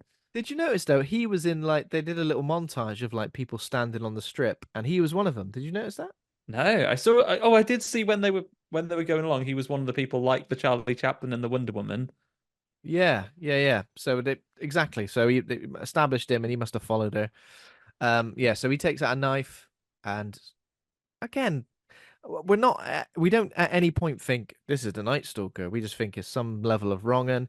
She takes out her gun, her piece that she's obviously got to keep herself safe after the events of X, because And she she's sort of just like, holds him up. So like she pretends that like he's coming is like and he's being threatening. He's like, "Oh, you can try and run, you can try and hide, but then I'm gonna get you." And then she pulls a gun out on him, and the power dynamic immediately shifts, right?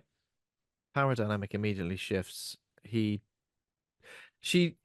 tells him to strip and then get down on his knees. Then she says, "Suck my gun, suck it like it's a phallus." And I feel like he puts it in his mouth, but then he's too quick to commit to the act of sucking. I feel like you would put it in your mouth and then wait for it to say, "Now suck it Yeah. properly," and then do it. But he's like, I was to the point where I was thinking, is this some sort of like sex game? Is this some sort of Are they in on setup? it? Yeah. Are they both in on it? Like that's what I kind of thought. Up until the moment when she stamped on his balls and twisted her foot and smushing them into Like she paste, was I would putting say. out like she was putting out a cigarette. Like she was putting out a cigarette, but actually it's his scrotum. And then I realized he can't be in on that. You I know mean, that's gonna go, Ben. Ever some so people sharp were. that's gonna come in it. I was saying he could be in on it, like maybe a bit of a stamping, but a stamp and twist. There's no coming back from that. I feel like that is yeah, the severe injuries there, severe injuries that have happened. It looks like he's been through the like a Play-Doh mop top shop. It looks like it's been absolutely crushed to goo.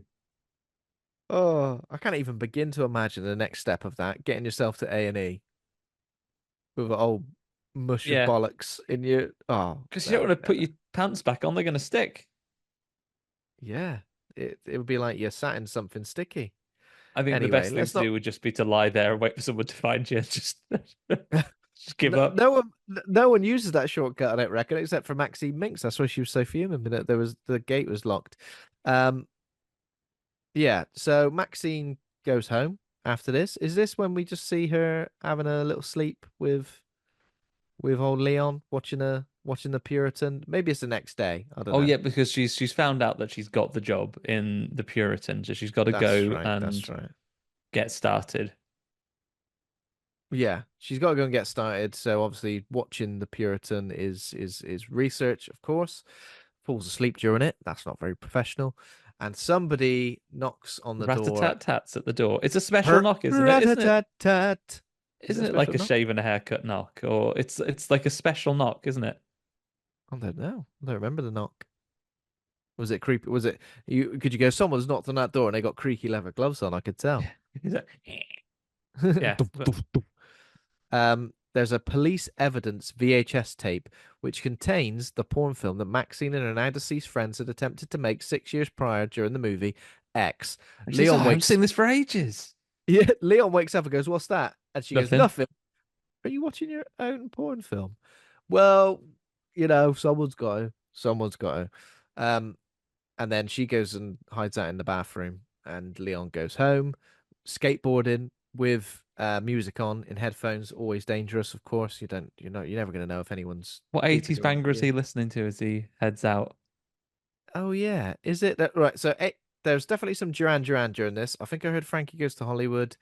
Um, I don't know. There wasn't much like rock and metal, was it? It was kind of all like sort Yeah, of it's like the synthy pop of the pop time. And stuff. obviously, St. Elmo's Fire is on Yeah. quite notably. Um, there's a moment after the videotape. She does watch it, and it seems like it's that film. What else? What else is on it? Is it just that? Just the porn? I think it's just, I think, well, I guess it's the tape that was filmed because I'm guessing some of the murders are captured on that, Yeah. which is how we know that it's So she Pearl and the husband. Yeah, so she's getting like flashbacks at this point, like little snippets of various things that happened. Um, And she goes Pearl, for a mask molding the next day, right? And has a do you horrible know what? flashback about Pearl. I feel like this mass molding scene is done really well. I also feel like it had so much potential for so much stuff. Almost to the point where I'm like, I feel like I would watch a film which was someone gets a mass molding and then they're like kind of stuck there and then horrible things start happening. I don't know. I thought it was pretty cool as a because it's like claustrophobic. It's kind of creepy. It's good for like uh it's good for loads of stuff. I think it was done pretty well. Um, but also before that, I think she asks Leon if he can find out where the tape was made. And he says like I might be able to find out where the Like, tape came yeah, from because it's like originally. it's like, I can't tell you who videoed it, but this isn't sold very widely. So I could tell you Yeah, who, like maybe where it's being sold, like what part of the country.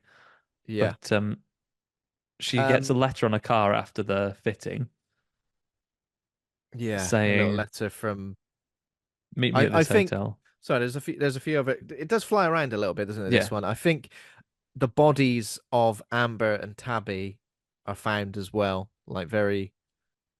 Apparently they've only been there a day, but they're proper like green and like they've been. got chucked in Yeah. the water there, didn't they? And we do Uh, see them. It looks like they're being escorted away by Right to Censor, early 2000s wrestling that's stable. true. That's true. They're being Um, escorted away. They're getting filmed. They're kind of tied up. They've got gags in their mouths. And they go through this scary looking green door. Um, to which we don't know what their fate was in that door, but we do know that they've had like satanic symbols, pentagrams scratched, well, not just scratched, welded into their faces. welded into their faces. Yeah, so to get that, that's when we're introduced to the police. Uh, what's her name? Old Michelle Michelle Monaghan Monaghan and Bobby and Cannavale. Bobby Cannavale, who and they've got an interesting dynamic as well. Like Bobby Cannavale seems to like always try to cut in when Michelle Monaghan's doing the good cop routine, and he either does like a not a bad cop thing, but almost like tries to say something a bit of bravado, and Yeah, then fucks it every time. fucks it every time. Um, yeah, so that happens, and yeah, what you said about, and then when we're talking about the mass molding, so the mass molding is to make a fake head of Maxine for the film The Puritan 2. The person who is doing the mass molding like says, "Oh, you just need to stay still. Don't forget to breathe," she says. Looks like her nose and mouth are completely blocked. Right? Yeah, with horrible drippy wax. Horrible drippy wax. I thought you had to have like some Yeah, sort of the little little tube. straws up your nose. Yeah, but apparently not. And again, yeah, I thought this was great because it's the fear of the unknown in that, and that you can't move, you can't see, you're only really concentrating on your breathing. You probably can't hear things very well, and it's here where her like memories of the events of X are starting to get into, well, yeah, make Yeah. claustrophobic, Pearl putting kind her of. cold feet on her in bed. And Pearl putting her old cold feet on her in bed and scratching her with a little toenail, I reckon. Oh, trim them. Oh, trim him, that bloody comes sharp. And yeah, and Maxine falls backwards off the seat. To be fair, the person doing the mass molding must have seen all sorts. You must have seen people panic or, you Fall off know, all the time. Shouldn't fall have off. buggered off really. You shouldn't have buggered off. I feel like that's the last thing you should have done. Did she even say where she was going or why? Fuming. Oh, I'm gonna get some more bandages, she says, so should have got them first. Yeah, you should have. God damn you, I blame you for this. Yeah, so when Maxine leaves, there is a note on her car, which is a telephone number and this It is where we're shows that she knows introduced to, it's like her yearbook picture, so she knows that they know who yeah, are. well, I know who you are. And it's John Labatt. He's a private investigator who informs her that her previous crimes will be revealed unless she meets up with his employer. And this PI is played by Kevin Bacon. He looks like Jack Nicholson in Chinatown Yeah, before and after the breaking of the nose. When he ends up, I think he's a good look. I think he's a good character. He's kind of greasy. He's dripping in gold. He's got like rings and sort of like a gold tooth.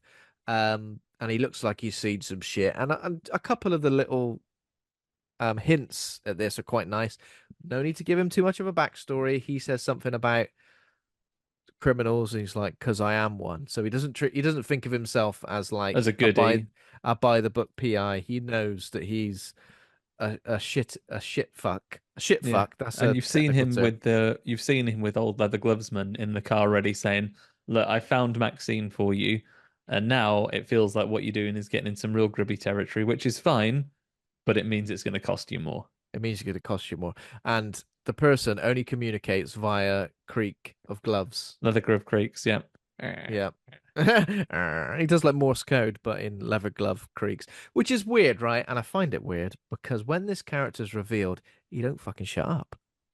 So I'm surprised that he's the Yeah. strong and silent type in the back of the He's car. saving it. He's saving it. He's saving it for when he gets to monologue. Yeah, it's intense. But I really liked Kevin Bacon's character here. I think he's a good. It's weird, isn't it? It's like he's kind of dangerous, but he's also a bit of a moron, isn't Yeah. he? I think Which he's is one of these characters like he thinks he's more infallible than he is, right? He's like, well, I found you and I'm the baddest re and you should be afraid of me. So, reminds me of a character in L.A. Noir who you would find and have to work out if they were telling the truth or not by slight variations in like their this. face. Ask me a question, Ben, and I'll just be like, Andy, have you seen The Puritan? The first one, not The Puritan 2, the first one. the Puritan, I haven't seen the second one.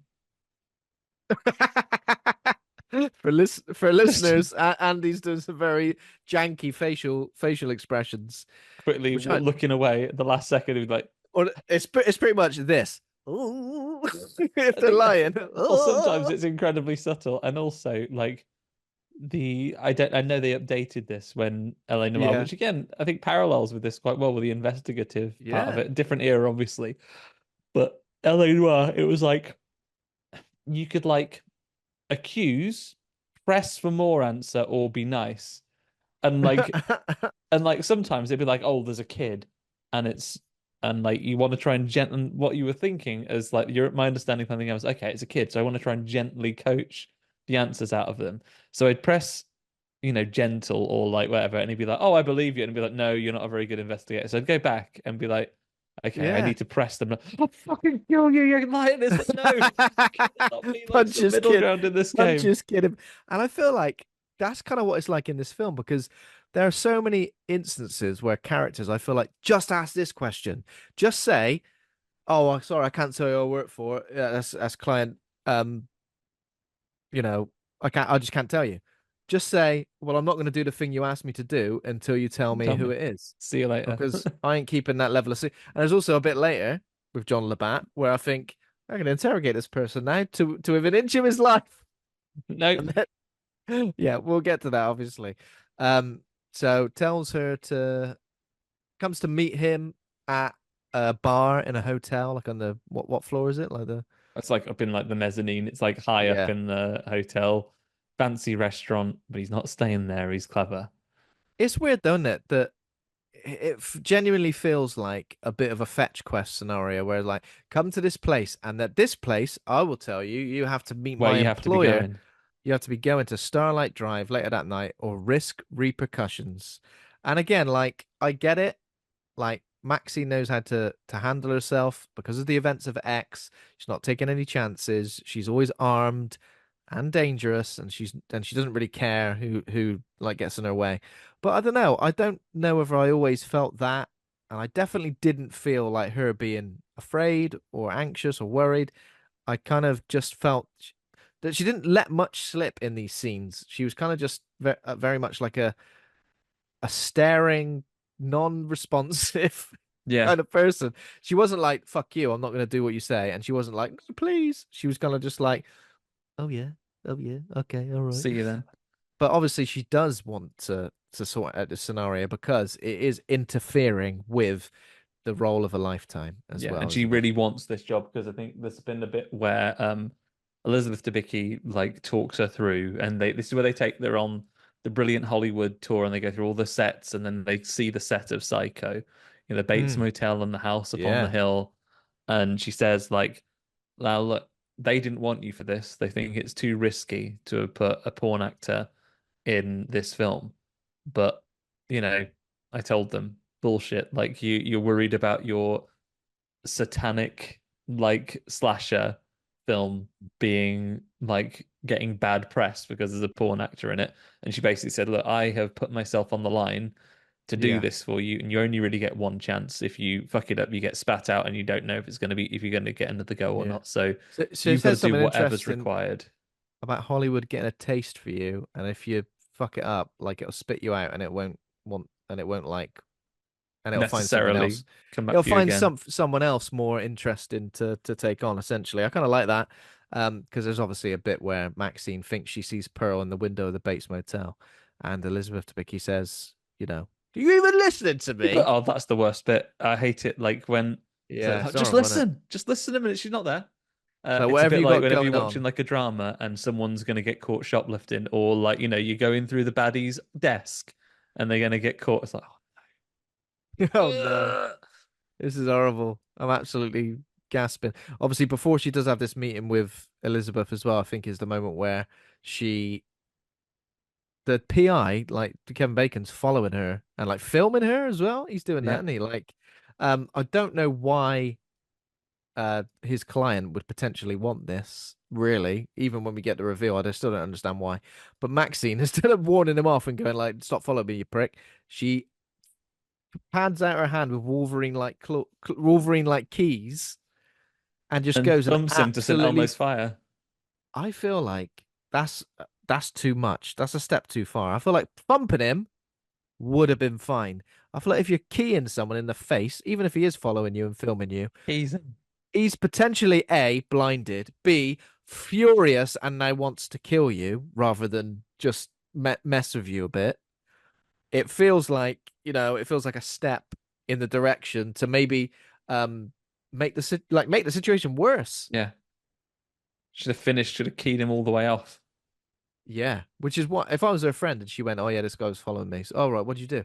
Well, I punched him to ribbons with with keys. with keys. I punctured him to ribbons, if that even makes sense. I punctured him to death, Yeah, and he's bleeding. He's covered in blood, he's and it's not the soaking with first time blood. we see him covered in blood. Like, if I was him at this point, I would be like, right, all bets are off now. I'm not I fucking found with you. I this quit this person. job. I don't want to get I any more quit this keys. job. I I don't mean, want he to get should have keyed quit again. while he's ahead because spoilers Yeah, for it future. doesn't By go the end well of this for him, does film, it? he basically is blood. That's all. He basically becomes pure blood and gets drank by two Dobermans. Juiced. Juiced. Um, He gets juiced right off. Um, the detectives are like questioning Maxine at this point. Obviously, they don't necessarily straight up tell her that Tabby and Amber have been found dead. They kind of just go, "Oh, when's the last time we saw these people? Or was something happened to them? I don't. Did they say they died or did they say they gone missing? I don't know. I don't think they tell her that they've yeah, washed. they basically say they don't show her yet until there's been another murder. Yeah, Um, so Maxine goes home and starts preparing with the script. Love a bit of parallels here, Ben, as she is talking yeah. about like she's reading a thing about everyone you associate with will be punished and they will all suffer the consequences, just as we see like flashing between her highlighting these lines in her script to Leon um Mm. being murdered by Yeah, old of squeaky course. gloves. Old Squeaky Gloves himself, and he murders Leon with his own knife. So, like, an old guy comes in and asks something. Leon, like, says, "Oh no, we're closed. Get out." And then the guy with the squeaky gloves is in the store behind him, and yeah, stabs him to death, slices him on his face as well. Um, and he turns up the next morning with the pentagram, like burnt onto his face. his dead body's being taken out through the front of the shop. Loads of passers-by are kind of gathered out there and neighbors. Maxine comes out. I don't know who Maxine was expecting it to be because it took her them revealing him Yeah, underneath the bloodied sheet for her to like go, oh my God. It's Michelle literally Monaghan pulling li off the sheet in front of all the other innocent bystanders. exactly. And people scream. I'm like, Maxine only reacts then, but surely up until that point, she must have thought, well, it's got to be my friend. There's no one else. Like, who would it be? Like, I don't know. Um, so They yeah, take her after to the that, station. That's where they show her the other bodies, and they basically ask for her help. And Michelle mm, Monaghan almost gets through to her and says, "I need you to stop this being another girl," because Michelle Monaghan doesn't believe that it is the Night Stalker. She believes that it's someone who wants mm. people to think it's the Night It's Stalker. definitely not. It's not the same MO as a Night Stalker, though, is it? He definitely didn't do pentagrams and stuff. I don't know. Don't think so. But so yeah, wants the person to think it is the Night Stalker. Um, but yeah, they say, "Oh, but it's gonna be you." That ends up like this, and she's The actually next says something like, girl, maybe the next girl should save herself. "Yeah, yeah, that's what she says." And she says it's not me, though, isn't it? So it's weird, isn't it? She's not. Maybe she didn't see these people as friends as such. They were kind of just Yeah, I think she's colleagues. so focused on trying to run away from what has happened in her Yeah, past and just move on from it. And it's only when being pulled in makes her basically late for her first day on set. And old Debicki is furious with her yeah. and basically says, "You waste my time again." And that's it. You waste my time again. I'll fuck you up. We are introduced to her agent at some point as well, Teddy Knight, played by Giancarlo Esposito. Obviously initially on the phone when they're talking about the role and other things like that. And a little bit later, she tells him about Labatt Yeah. and basically tries to get a little bit of information about who it could Basically, after this potentially day on be. set, What they're right? looking for. Because they basically say, Yeah, that's right. the director says, "Tell you what, there's obviously something going on. Take this weekend, get your head in the game, and then be ready to come in on Monday and film this one." And she also Yeah, meets um the the the actor star of the that first played film. Yeah, previously. Lily Collins. So we see her in a scene like eating a bloodied apple. That's right, isn't it? Yeah. And then later on, we see her going back to her trailer and kind of giving Maxine a little bit of advice. And she's like, grew up on a council estate in Yorkshire, I think she says. And she's like, if I could bloody make it, anyone can. Doesn't sound like that. Obviously, she's got a Yorkshire accent. Um, and yeah, again, Maxine just the strong silent type in this. Like she's getting some lovely advice, and she's just kind of standing there staring at her. And I I'll be think like, "You'll give me Maxine's something clever back." enough, right? She's like, "Oh, I'm going up. There's an out of town producer that's going to this thing. They're having a part, inviting me up to a party tonight. You should come." And you would Yeah, think actually that you would say, "Been two yeah, murders, maybe. actually, maybe be careful." But she doesn't. She sort of lets it pass. The police keep pressing Maxine to help them with this whole, "How can you help? Can you stop this being the next girl?" And she said, "Oh, maybe she should save herself." And then she does. She confides, she bursts into Teddy's office. Giancarlo Oh Esposito yeah, is very good, isn't he? yeah. Hair is Um, looking on point. Don't know if it's the actor zone or not. but yeah, like It's like, basically says, she said, "You're basically my lawyer, right?" Said, "Oh yeah, I can help you with anything you want." And then shows himself to be let's say a committed lawyer and says, "Oh, oh you yeah, do not know 100%. the lengths that I would go to protect your career." Yeah, which is intense, isn't it? Very And she puts intense. a war paint on. She puts like a beautiful line Oh across her well, eyes. so the bit we haven't discussed is Kevin Bacon turning up on the Universal Of lot. course, that's what triggers going to Teddy, That's what right? Because he triggers turns going up at to the Teddy. lot. Yeah, turns up at the lot. There's obviously they're on like a Wild West sort of set area, and there's a bit where Labatt kind of stands opposite her and does. What does he say? I know he doesn't say this, but he pretty much says, "You're dumb fucked up now." Yeah, he basically says like, "Oh, this is gonna go the hard way now. Don't pretend that this." And he chases Yeah, her with a gun. he chases her with a gun. Well, mainly running, isn't it? There's not. Yeah, He's not like firing at her or anything. He just does a lot of running. It's quite an extended like running sequence where I he take kind that of he is almost trying to get. kidnap her effectively, right? Because she's not. He wouldn't be allowed to kill her, but he's basically trying to take her away with the gun. So he's chasing after her because he does have to get her off a Hollywood lot. Yeah, yeah, exactly. Um, So he chases after her. He nearly gets her a couple of times as well, doesn't he? That nearly gets her. Yeah, Um, tackles her to the floor at one point, but she like eludes him, and then she's hiding in the Psycho house. And my thought here was she's going to push him down the stairs, a bit like in Psycho. but no, it's just like a was it a fascia of a house. Like Yeah, it goes in, there aren't even any stairs. So yeah, yeah, very exciting but stuff. he gets busted by the security guard who spoke to Maxine earlier and said, "Maxine," and she's like, "Oh, that guy." Hey, oh bloody hell, I've seen you before, haven't I? Oh shit. Yeah. Pretends not So to. Don't know what that is. What's that? Like, no idea. Who's that? Who could that be? there's And films that obviously people have sex in. My God, I never heard of such a thing.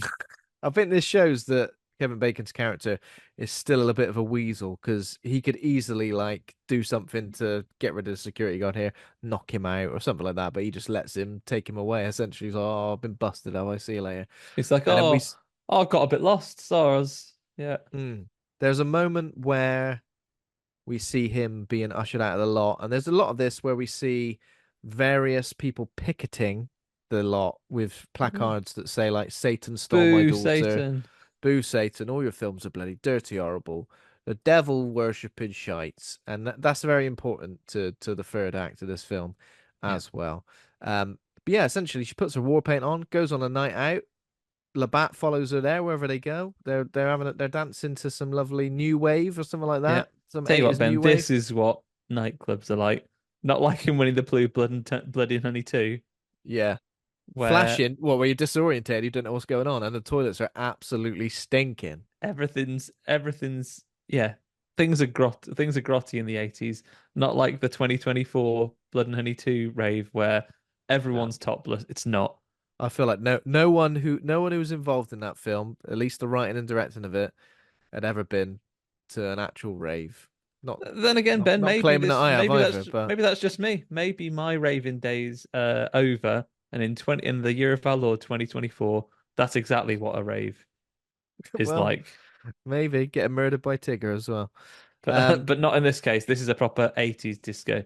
It's grubby, it's sweaty. There's music on, and Yeah, people have got you can't see what's fabulous going on. 80s makeup where you've got a whole line across your face, like you're that cyborg from Blade Runner. Oh yeah, or Michael Stipe when in the early 2000s when he had a Yeah. lovely blue stripe across his face. Or Gerard Way from My Chemical Romance. He used to like the little sort of red stripe across the eyes. Maybe Maxine was going for that. Or Raphael She from the Teenage Mutant Ninja Turtles. Maybe that's her definitely that. showing. That's who her favorite one is. Because a bit like Raphael, I think it would be a fair comment to say that Maxine is cool but rude. Oh yeah, definitely. Um, Kevin Bacon's character like follows her into the toilet, kicks down the door of like various slightly worse states of Yeah. toilets. More poo on the toilet seat with every door kick. It's horrible, isn't it? I mean, even do you remember that feeling of like going, I'm absolutely desperate for a piss. All the urinals are taken up. I'm gonna have to go into a cubicle and opening it and being greeted with a war It's so crime. gross. It's So so it's the gross. worst. Um, he thinks, oh, she's got out a bloody window, so he runs out of the nightclub. She's like in the like the back lot area, and her friend Labatt, who was not Labatt, that's Labatt. Her friend Knight, no, Teddy her friend Knight. Shepherd Toure. It's not Knight. The big guy who was filming the porn earlier, and he's got two dogs as well, unrelated to the filming of the porn. He walks over and hits him in the back of the head, and this fall from like the It's elevated so area good. to the ground. I'm like, I was literally like, well, he's dead. He falls onto his face, Kevin Bacon. He's like on a loading bay, right? Which is That's probably right, yeah. about I don't know, meter and a half to 6 foot drop Yeah, and he to the falls floor unconscious from it to his face. after And when getting a he, smack round the back of the head of the baseball bat, which probably could kill you anyway. I feel like he's dead. He's done for. He wakes up handcuffed to his. Is it his car or just a car? It's I in think it's his his car. car. In his car, inside a big old auto crushing machine, which is just like what you've got behind you. Now, this is strange, isn't it? Because I get it. I understand that probably Max is showing that Maxine is not taking any chances He's here. doing whatever it You takes. fuck with her, she'll do whatever it takes to get rid of you. but I feel like it was the perfect opportunity because I'd want to know who's after me, wouldn't you? I guess I thought about this and ultimately I loved it because she already has the address. She's been told to go to the address to meet that guy. Yeah. Okay. Okay. I didn't think of it like that. And Maybe I so. also gathered that, But like, like it us felt watching the film, she probably had a fairly good idea of who it was. yeah, but also maybe she thought what one of the others had the controls for the crusher.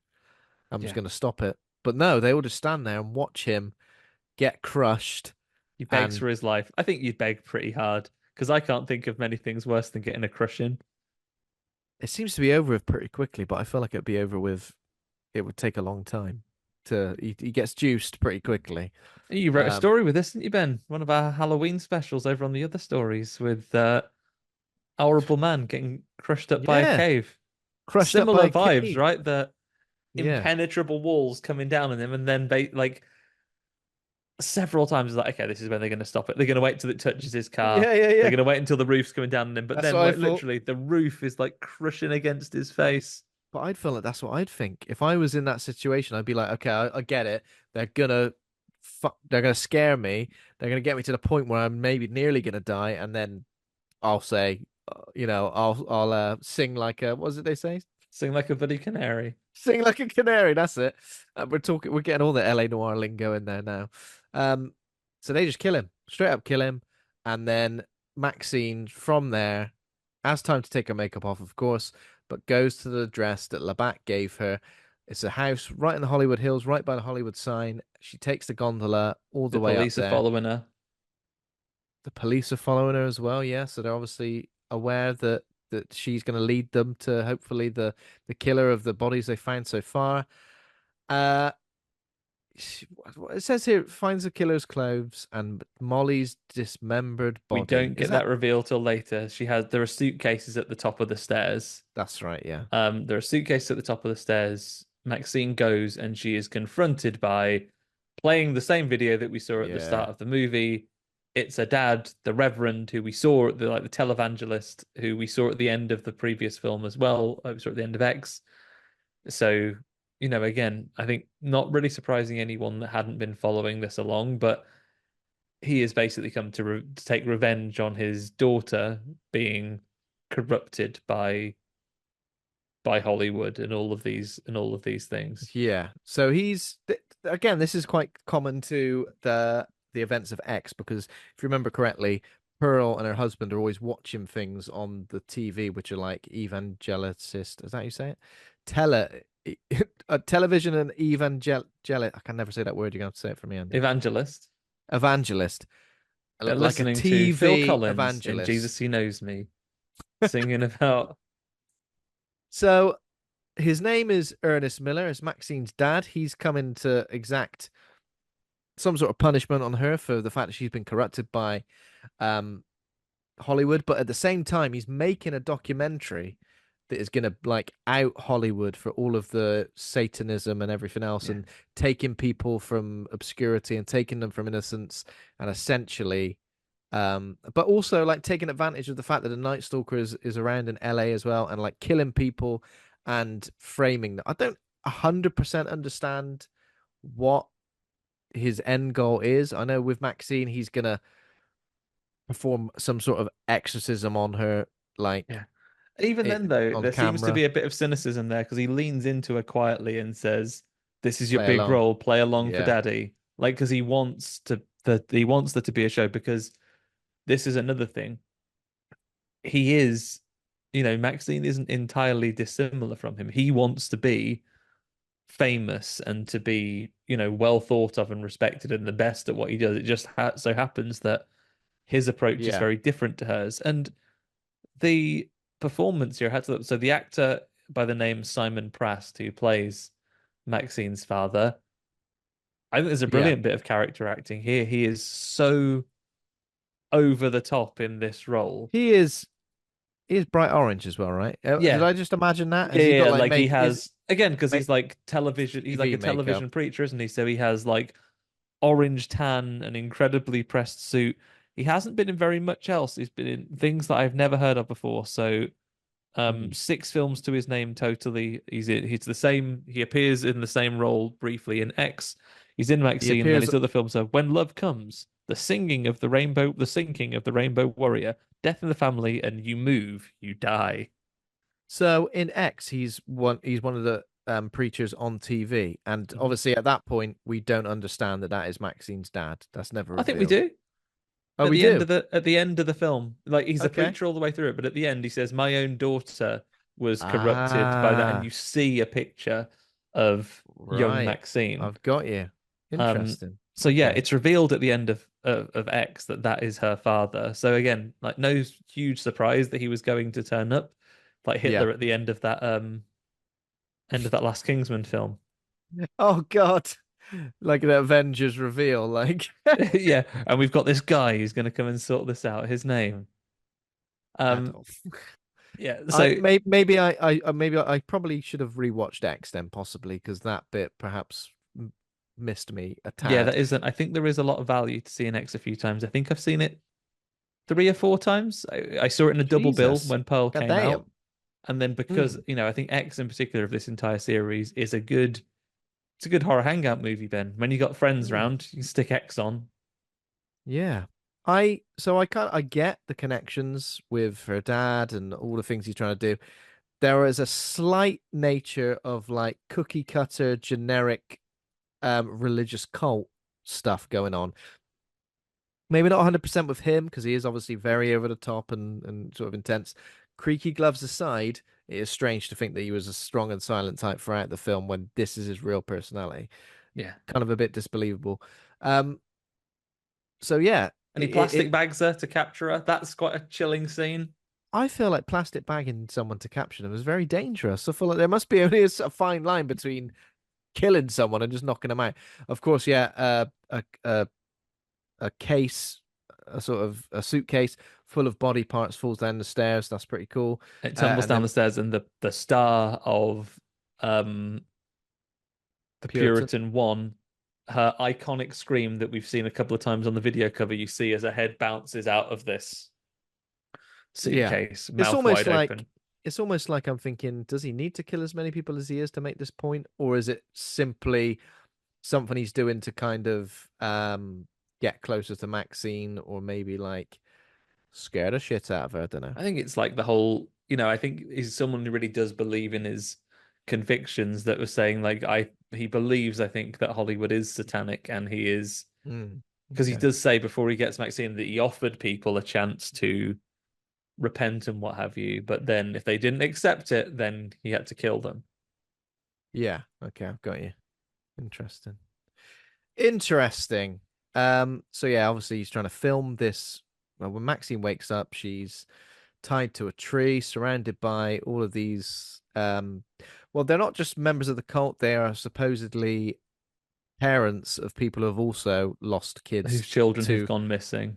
gone missing or gone to Hollywood. Is that right? Gone missing Yeah. as well? It's just like, oh, what Gone. happened to your Yeah. family? And whether it doesn't necessarily say what they left home to do. It basically people who've disobeyed the teachings of the church and have disappointed their parents and fallen to what they think of as satanic things. Also, a dab hand film crew. There's a soundman. There's camera people. Yeah, there's a guy with a boom. There's all sorts. They're ready. Yeah, yeah. So they're taking it seriously, and that maybe is why he's orange, is that he's legitimately got like stage makeup on or Yeah. TV makeup on, so he's taking it seriously. Um, so it's weird. I don't really know what he's going to do to Maxine in this instance because he said I know he says about committing the exorcism, but then he goes to hit to stab her, not sorry, to brand her I with think he's the threatening if she doesn't cooperate yeah. and, act as though being exercised, then she will be branded like the others and Mm, killed if she doesn't repent. yeah, yeah, that's pretty much it. And but as he's about to burn her with that, the police turn up, our Detective Williams and Torres. But then a big old shootout starts. One of the guys from the cult has got like a shotgun, a little stubby sawn off shotgun. He's like, right, They that's they it. get him first. Get him first. And there's a big old shootout happening. The whole time I was terrified for Maxine because there's bullets just like ripping into this tree, which she's just like, well, she's trying to like get herself free. She ends up in the swimming pool, like Well, with one of the. she has the knife from Buster Keaton earlier. She uses that to saw herself free. Mm, Her yeah. dad sets his robes on fire. by accident and has to jump into the pool, and he escapes. Yeah. Yeah. Yeah. Silly I man. like this scene here when basically there is a doubt, like her father is completely committed to it. He's going there. But when the police first turn up and pull the guns on people, the rest of them are kind of on the fence. He's like, right, everyone put your guns down. They all start like they have like a bit of a reality check, like I've been told not to do that now. But then the guy kind of the priest he brings them on side by saying, what are you doing? Like, don't obey them. You listen to me. And then as soon as they start like reaching for their guns and so on, the police basically start shooting them all down. Mm. Yeah. Yeah, very intense. But they use up all of their good police work on shooting this entire gang because when they go after just an injured, slightly burned leader into the woods, he gets the drop on two of them. He gets a drop on both of them. Jesus Christ. So he manages to, again, this is kind of happening off screen while Maxine's chasing after them. We kind of hear the commotion of this shootout. Uh, what's his name? Bobby Cannavale's Detective Torres gets shot. Think And he's going he's to be sort all of right. Hold on to the wound. No, he's dead. And he says something like, "I wanted to be an actor," and that he's never been up to the Hollywood sign. He gives it a little touch while he's up there yeah, and then in his dying dies. moments. Then we see Misha Monaghan's character, who we think she says she got him, but then she's been stabbed in the eye with a crucifix, and she just Just falls down the falls hill. down.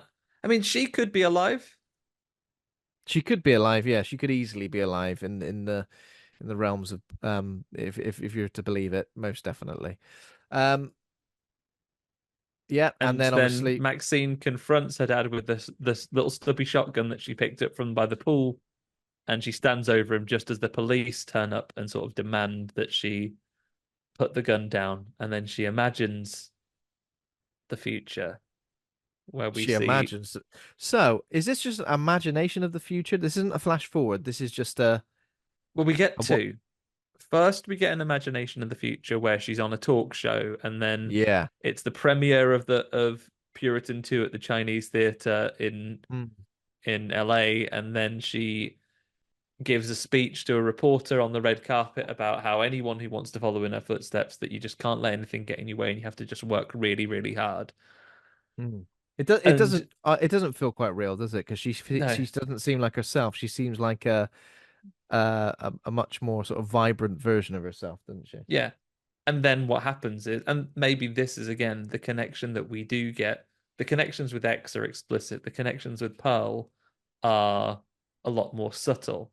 And the things between the two characters, like her, she has like an imagined version of this future, which is all bright and it's great. And they talk about how that she's really happy and she's giving people advice. Then we come back to reality and Hmm. lovely bit of practical effect work. She basically does the line with her dad, say it with me, I will not accept a life less than I deserve, and then blows his head off with a shotgun.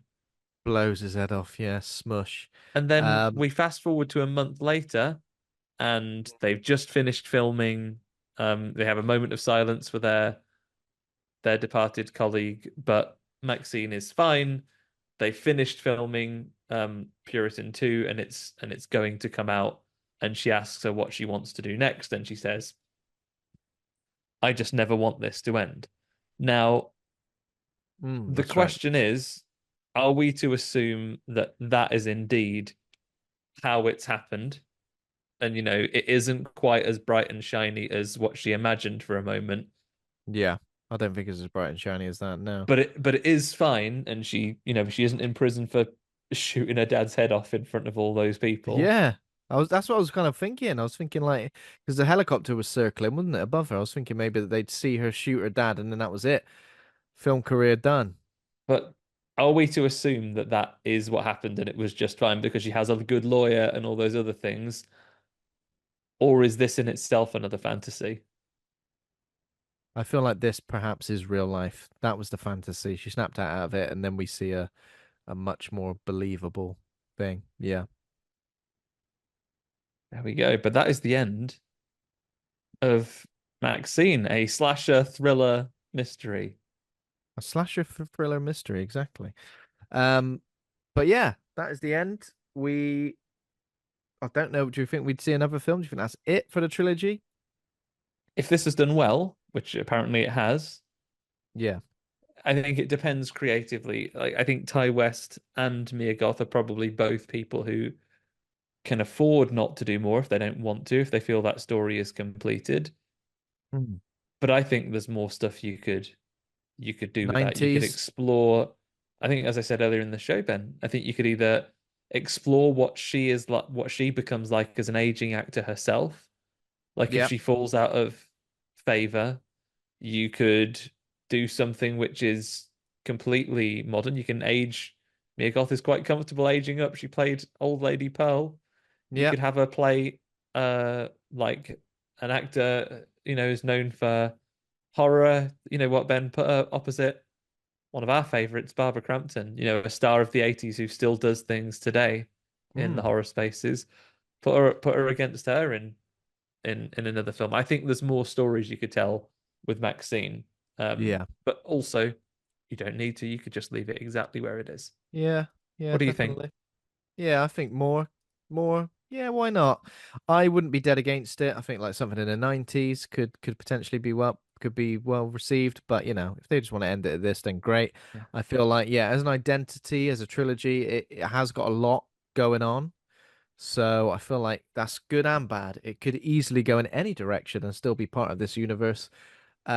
Or, maybe there isn't much more of a direction for it to go because we've seen so much already. But yeah. Have you got any name game? I can do some off the top of the dome, Ben. I think even with a bit of a Top of the bloody cold and in dome. poor lighting, I can Okay. do some off the top of the dome. Do you want me to go first? Just Yeah, to go on and give give me us a the few seconds. synopsis. I mean, it's bloody obvious what the first one's going to be in it, Andy. You're sure going to get this. In Oh, 1980s Hollywood, adult film star and aspiring actress Maxine Minx finally gets her big break, but it's all ruined because there's an outbreak of of a terrible disease. But luckily for her, she can go and get a nice little injection to sort her out to make her immune to it. But of course, 50% of people, maybe even more, maybe less, think it's all a load of shit. And you shouldn't actually be injecting that into your body at all. vaccine, Vaccine, but with yeah, three maybe. X's. But three X's, yeah. Just to make it sound a little bit more terrifying. Um, okay. You got one? Yes. The year is 1985, and absolutely fed up of protecting Earth as part of its special forces from the forces of Outworld and Shao Kahn. Colonel Jackson Briggs decides to follow the steps of Maxine and get into porn and show his willy on the screen. What's that film called? What was his name? General Briggs. Yeah, General Briggs. What's his first name though? What's God, his name what in is his the first name? What is his first name? Is it what is it? I'm really struggling. His first name is his full name? Jax, Yeah, Jax. Jax, Jaxine, Jax, and he shows his willy on the screen. Jax, Jax's knob, Jax Jax. Peen is what I was gonna go for. Fucking hell. I'll tell you what, Andy, don't make it easy for me, especially when I'm trying to think of ones for me as well. At the same time as you're giving me the clue, and I only hear half of it, and it's the clue from the fucking person from Nightmare. Who was that? Oh, um, oh no, it was Come on. Hugo Myatt Place Day One. Jesus Christ. Have a word for yourself. Um, okay, I've got one for you. Gone. In 1980s Hollywood, adult film star and aspiring actress Maxine Minx finally gets her big break. Uh, and everyone goes to watch a lovely film that she stars in. But before they do that, they all make sure they've got some lovely popcorn to take in, some lovely chocolate snacks, maybe some sort of sweet treat, something else. Basically, you need to load up on these things before you go and watch a movie. Is it snack scene? Snack scene is correct. Snack scene. Very good. Um, the year is 1985, and Maxine Minx having filmed some pornos in her apartment, the carpet is covered in all sorts of gubbins. Oh, Horrible, rancid. That isn't coming out with a normal Hoover. So she gets a popular brand of wet dry Hoover to give her carpet a really good cleaning, and she's really enthusiastic about this brand of vacuum. Vax. I don't, What is Va she? She's Vax, and she loves it. Won't stop banging on about it. Uses it every Vax. opportunity she can. Vax Keen. She's Vax keen. Very good. I love it. I absolutely love it. Uh, God damn it. In 1980s Hollywood, adult film star and aspiring actor Maxine Minx finally gets her big break. But in one film, she's acting opposite uh, a bird puppet with webbed feet called Howard. He's a duck. Howard the Duck. Yeah, Yeah. sorry. I should. For some reason, I didn't say that like that was going to give it away. But yeah, Howard the Duck. So she's Quackscene. Quack scene is correct. Waxine. Okay. The year is 1985, and Maxine Minx is absolutely livid. She's using the platform that she's gained through both porn and horror to stand up there and tell the world that illegally accessing people's computers and doing DDoS attacks and so on is incredibly um poor form. It's really, really not kind. Is it hack scene?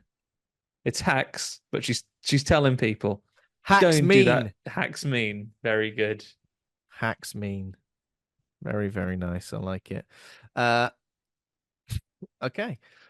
In 1980s Hollywood, adult film star and aspiring actress Maxine Minx finally gets a big break. If you remember that bit at the start when she had her audition, they asked her to open her top so they could see her breasts. Mhm. Someone suggested that she gets a breast enlargement. And when that happens, she'll also be able to have a different different variation on her first name, which will work perfectly in the porn industry. Oh, hang on. Oh, hang on. They'll say What? What? they'll say to her, you've got since you've had that boob job, not to say it wasn't like this before, because it definitely was. They'd say you've got a crack in.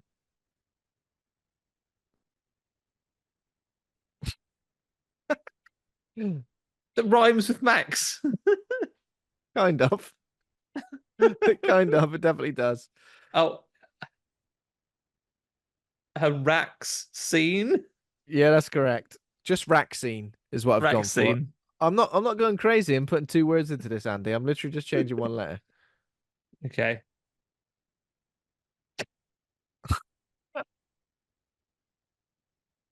Um.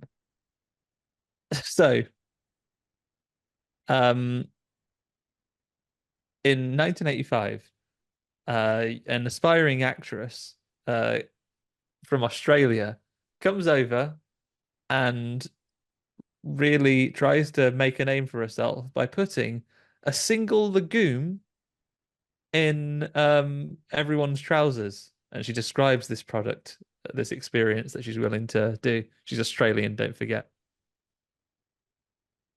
Australian. Puts what in whose trousers? A single legume in people's trousers to make a name for herself. I mean, what's a legume? I can't tell you without telling the word. They come in baked. They come in um there's butter, there's runner, all these different things. Puts all these legumes into people's Pants, trousers.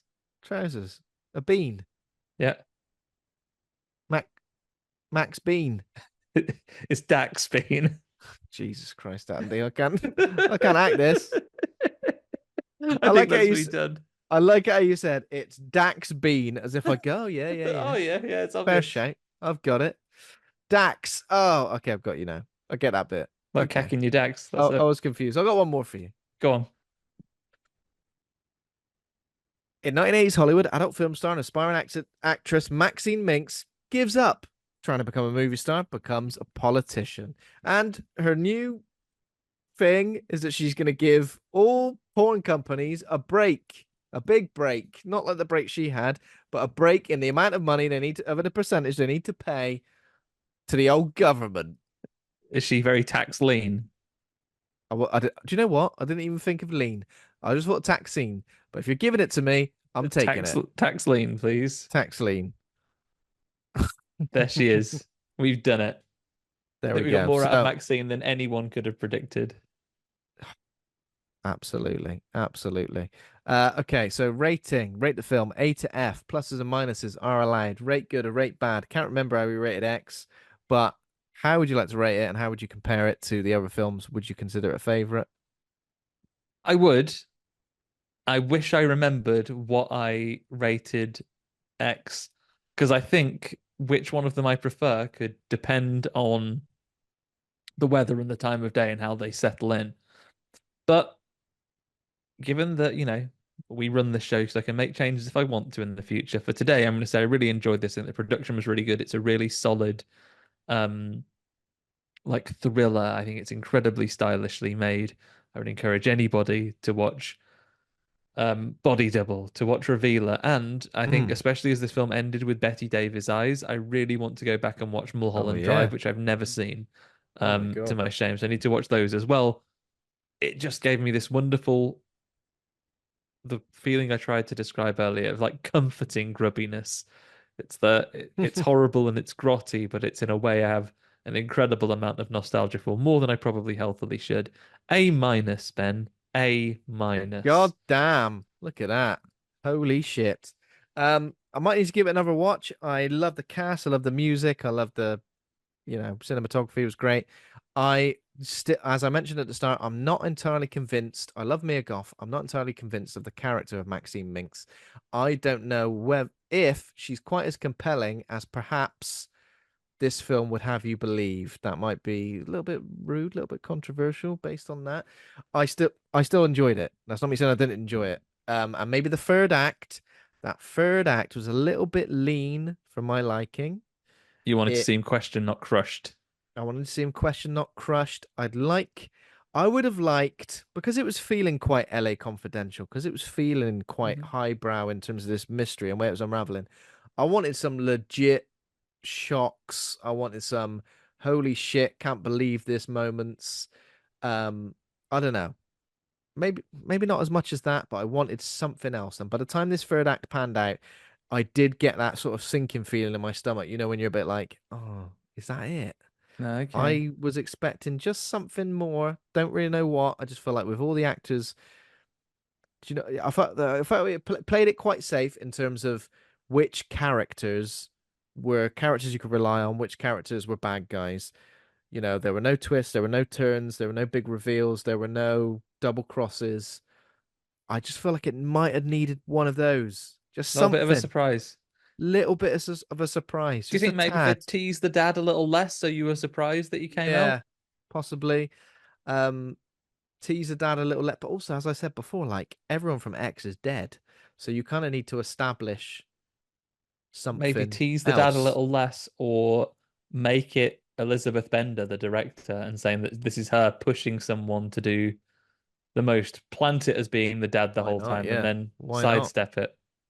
I could easily take that. So yeah, I'm just gonna go for a B.